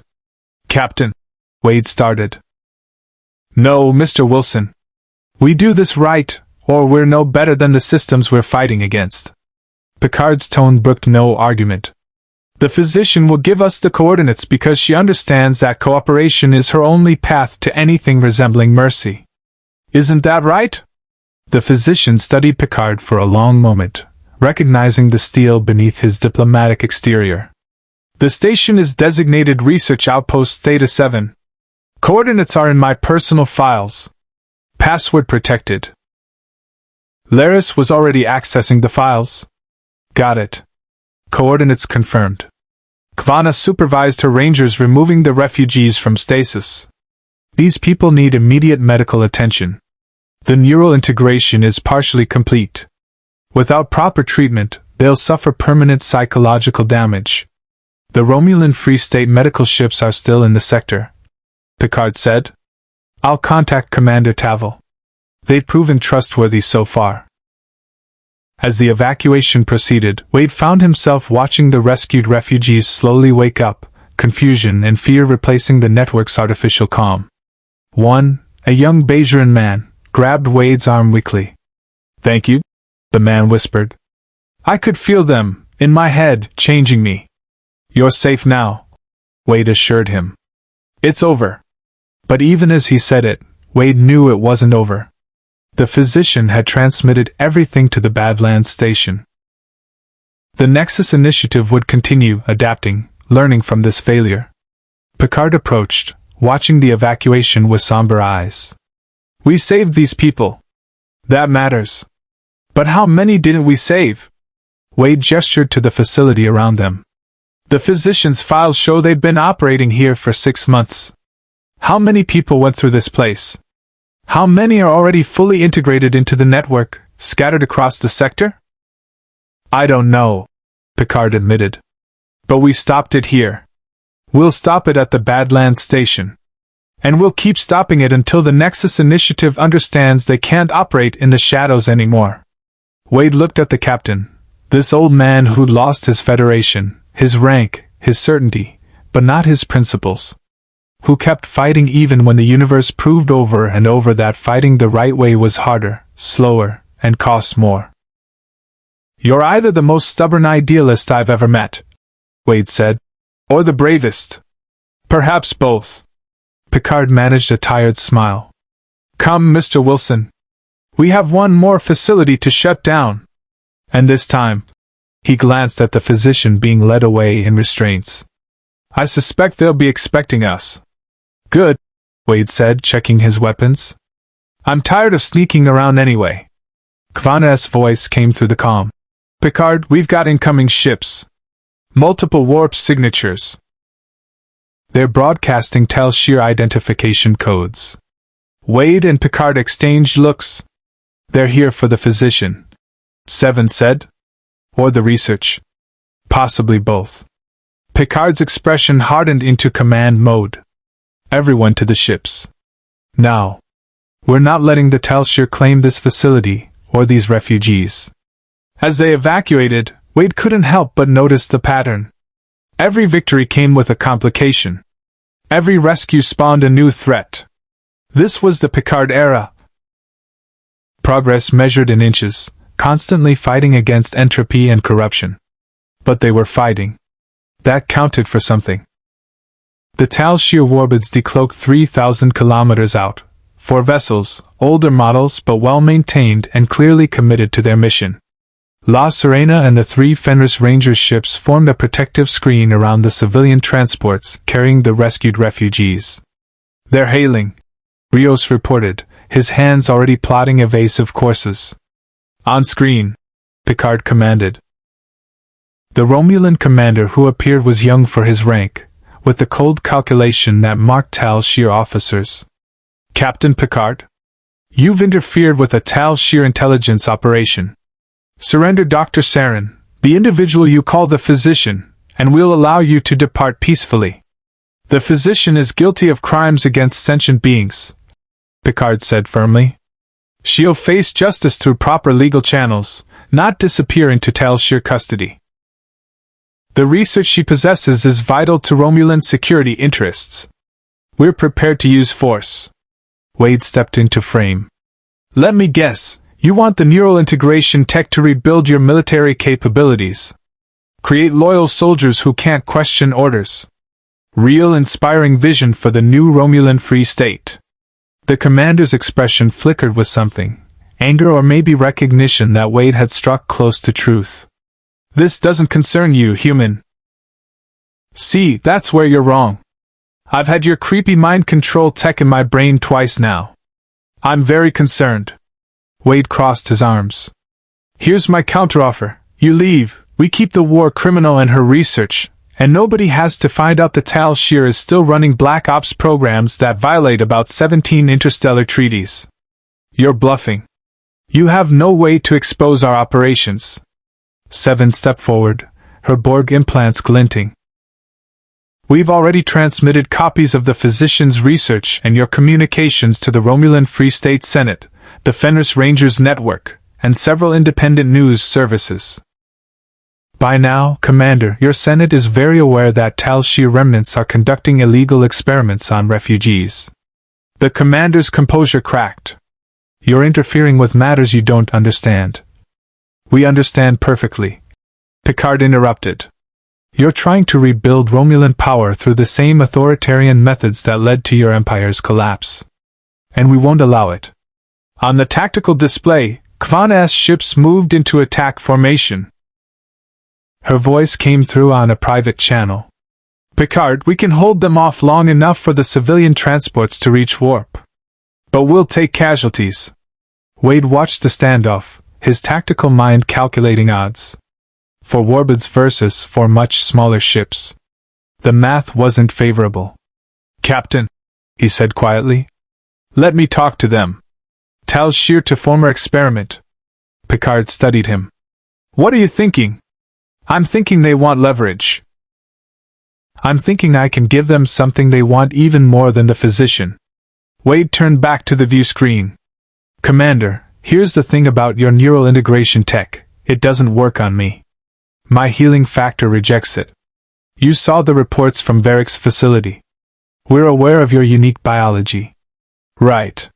So you also know that if you could replicate my healing factor, you could create soldiers who literally can't die.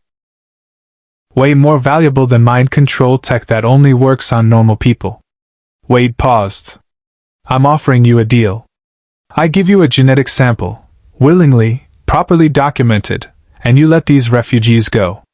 You even get to claim you negotiated a strategic asset instead of admitting you got caught running illegal experiments. Wade, no. Seven said immediately. We don't negotiate with desperate people trying to save their dying civilization? Wade interrupted. Captain, they're not going away. And if we fight, people die. Refugees who've already suffered enough. Rangers who are just trying to help. Maybe even us. He looked at Picard. But if I give them something they actually need, something that helps their people instead of enslaving them, isn't that better than bloodshed? Picard's expression showed the weight of command, weighing principles against pragmatism, ideals against reality. This was the impossible choice the Picard era demanded constantly, compromise or lose everything. If we do this, Picard said slowly, we do it with conditions. Full transparency. The genetic research is shared with the Romulan Free State Senate for medical purposes only.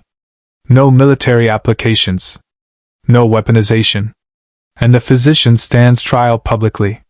The Tal Shiar commander was quiet for a long moment, clearly communicating with superiors. When he returned, his expression showed grudging acceptance. Agreed. But the human comes aboard our vessel for the sample collection. We don't trust your medical facilities. Absolutely not. 7 objected. They'll dissect him. Actually, they can't, Wade pointed out. That's the beauty of it. They can take all the samples they want. I'll heal. They can study my genetics, which won't work for them anyway without the X gene activation that doesn't exist in this universe. They get data that might help their medical programs. I get a few uncomfortable hours, and everyone else goes home safe. Soji grabbed Wade's arm. This is insane. You're volunteering to be a lab rat for Romulan intelligence. Been worse things. Wade's tone was light, but something underneath suggested he understood the risk. Besides, I'm trusting Captain Picard to make sure they honor the agreement. Right, Captain? Picard met his eyes. You have my word, Mr. Wilson. If they deviate from the terms by even a fraction, we extract you by force. Good enough for me. Wade headed toward the transporter room, calling back. Try not to start any wars while I'm gone. I've only been in this universe a week. Let's pace ourselves on the existential crises. The Tal Shiar medical facility aboard the Warbird was exactly as sterile and unwelcoming as Wade expected. Romulan doctors worked with clinical precision, extracting blood samples, tissue biopsies, cellular material. Wade's healing factor regenerated everything they took, creating an endless supply of data. The head researcher, a woman named Commander Tvek, watched the process with scientific fascination. Remarkable. Your cellular regeneration is more efficient than anything in our databases. If we could isolate the mechanism. You can't, Wade said, wincing as another biopsy needle withdrew. Trust me, lots of people have tried. The healing factor is tied to really complicated genetic expression that doesn't translate to other species.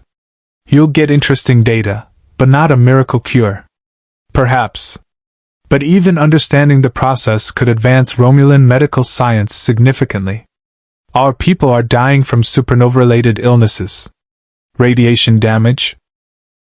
Genetic deterioration from environmental exposure. Tvek's expression showed genuine concern, not just academic interest. If your genetics provide even partial answers, we could save thousands. Wade studied her. You're not Tal Shiar, are you? Not really. I'm a scientist conscripted by Tal Shiar remnants who believe force is the only path forward. Tvek continued her work. But I'd rather heal than control. Your offer, sharing this data with the Free State. It might give us the ammunition to push back against military applications. Good. Because I've been on the wrong end of too many military applications. Time someone used my weird biology to actually help people. 3 hours later, Wade materialized back on La Serena's transporter pad, tired but intact. The crew waited anxiously. Well? Picard asked. They've got enough data to keep their medical researchers busy for years.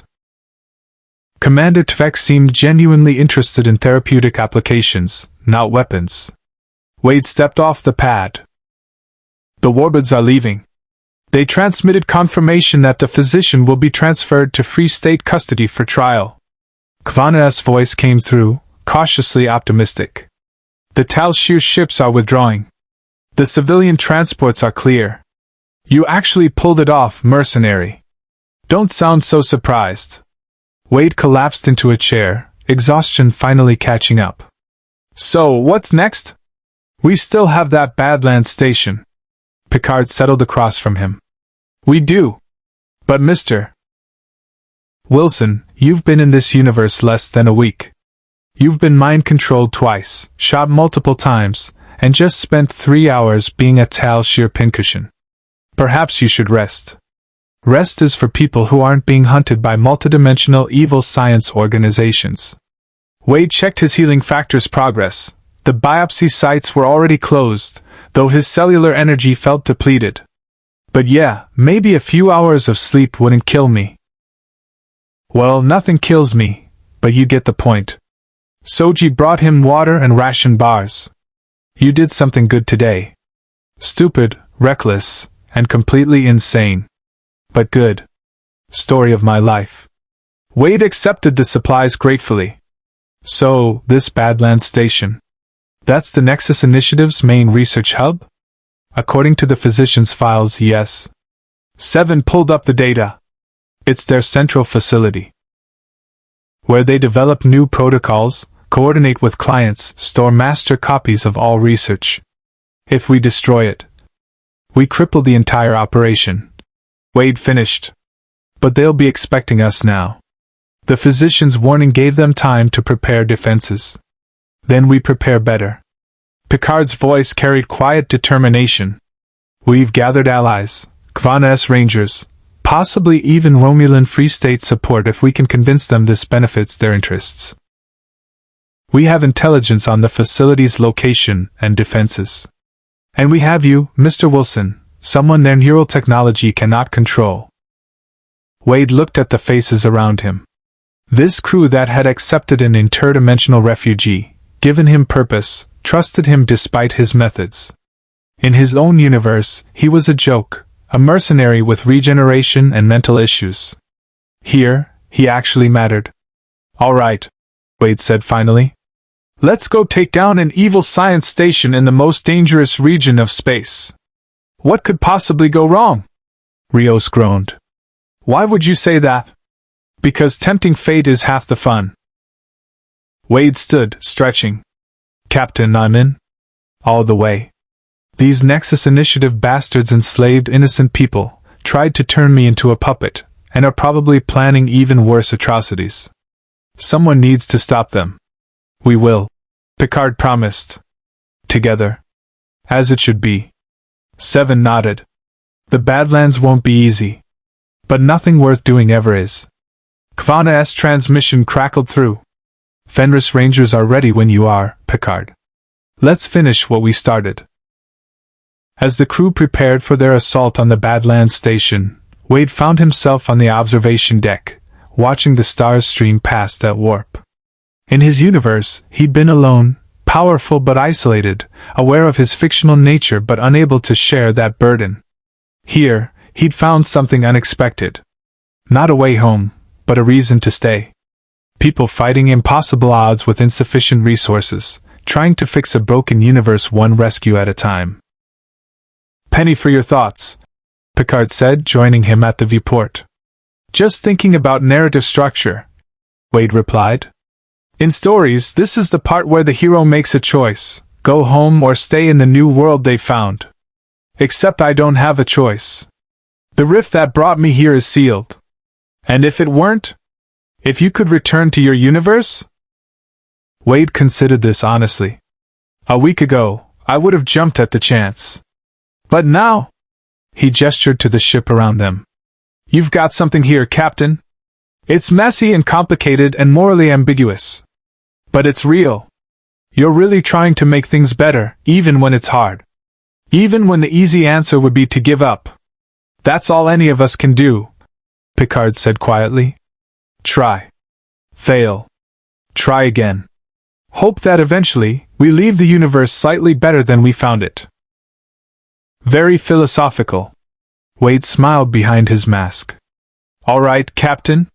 Let's go save some people and punch some evil scientists. Typical Tuesday in the 24th century. Picard returned the smile. Welcome to the crew, Mr. Wilson. Officially.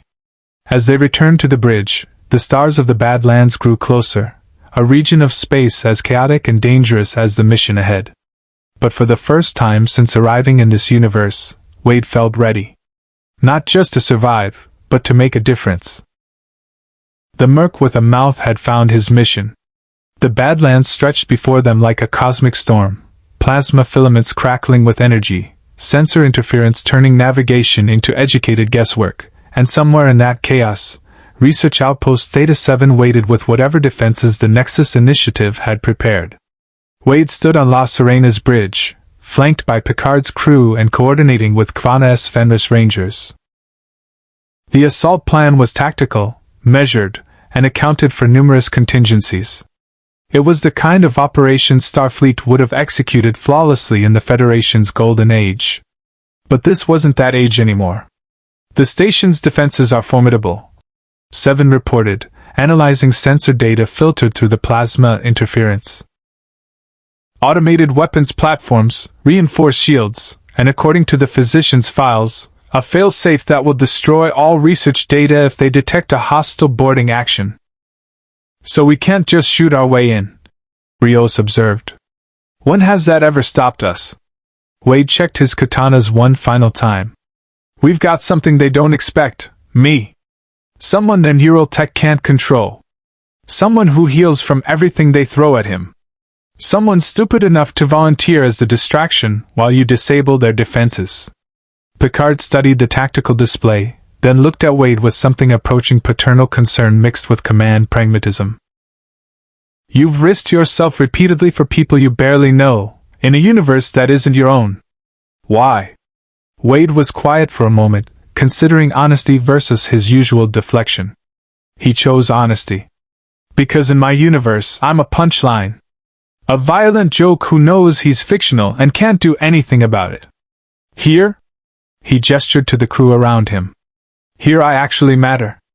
These refugees we saved, those colonists freed from mind control. They're real people whose lives are better because I showed up. That's worth more than any fourth wall break or comic book appearance ever gave me. Soji smiled slightly. You're more than you think you are, Wade. In any universe. Careful, kid. You'll make me all emotional, and crying ruins my mystique. Wade headed toward the transporter room, calling back. Let's go shut down some evil scientists and save the day. Then maybe we can figure out if this universe has chimichangas. I've been here a week and nobody's mentioned chimichangas even once. It's concerning. The assault on Research Outpost Theta 7 was brutal, efficient, and exactly the kind of chaos Wade excelled at. He beamed directly into their main facility, drawing fire and attention while Kvana's ships disabled the automated defenses. Seven and Soji infiltrated the data core, racing against the facility's fail-safe protocols. Picard coordinated from La Serena, his tactical brilliance turning a desperate gamble into a calculated operation.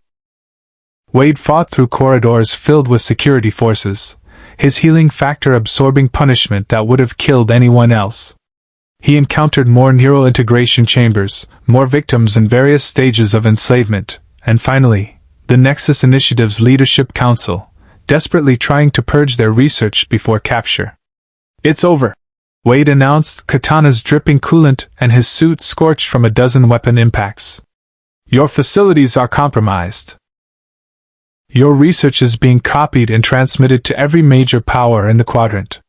The Tal Shiar doesn't want you anymore. You've become a political liability. Surrender. The lead researcher, a human woman with cybernetic enhancements that made Varric look primitive, smiled coldly. You think you've won? The Nexus Initiative is an idea. A solution to the galaxy's chaos. We'll rebuild. We always do. Maybe. Wade conceded. But not today. Not here. And every time you try, we'll be waiting. Seven's voice crackled through his calm. Data secured. We've got everything, client lists, research protocols, financial backers. This is enough to expose the entire operation. The facility shuddered as Kvana's ships disabled the last defensive systems. Fenris Rangers beamed in, securing the facility and evacuating the remaining victims. Later, as the rescued refugees transferred to medical ships and the Nexus Initiative's leadership faced transport to stand trial, Wade found himself back on La Serena's observation deck. The Badlands swirled outside, beautiful and dangerous, much like this universe he'd found himself in. Picard joined him, carrying 2 glasses of something that looked suspiciously like vintage wine. Chateau Picard, 2386, the captain said, offering 1 glass. I've been saving it for special occasions. We just took down an interdimensional slavery ring. That qualifies. Wade accepted the glass, though drinking required briefly lifting his mask. So what happens now? More evil organizations to dismantle? More refugees to save? Undoubtedly. The universe provides no shortage of injustice. Picard sipped his wine, gazing at the stars. But for tonight, we've made a difference.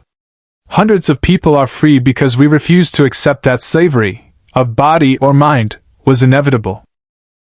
Wade raised his glass. To making a difference, then. Even when it's hard. Even when it's messy. Even when the Federation you love doesn't exist anymore. Especially then, Picard agreed. They drank in comfortable silence, two very different men united by the simple conviction that some fights were worth fighting, regardless of the odds. Wade Wilson had entered the Star Trek universe as a refugee, a dimensional accident with no purpose beyond survival. He'd found something unexpected. Not just a mission, but belonging. A crew that accepted his chaos, valued his skills, and trusted him despite his methods. The Merc with a mouth had become the Merc with a mission. And in a galaxy that desperately needed people willing to fight for what was right, even when the systems designed to protect justice had failed, that made all the difference. Somewhere in the multiverse, dimensional barriers remained closed. Wade couldn't go home. But perhaps he'd found something better, a place where his particular brand of chaotic good actually mattered.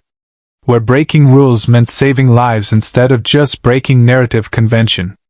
"Captain," Wade said finally, "I think I'm going to like it here." Picard smiled. "Welcome aboard, Mr. Wilson. Permanently." The stars of the Badlands continued their eternal dance, and the crew of La Serena plotted their next course. There would be more battles, more compromises, more impossible choices in a universe that demanded them. But they would face them together. Live long and prosper, the old Vulcan saying went. Wade Wilson intended to do both, in his own uniquely chaotic way. Live long and prosper. Hit the subscribe button for more interesting stories. Thank you for watching.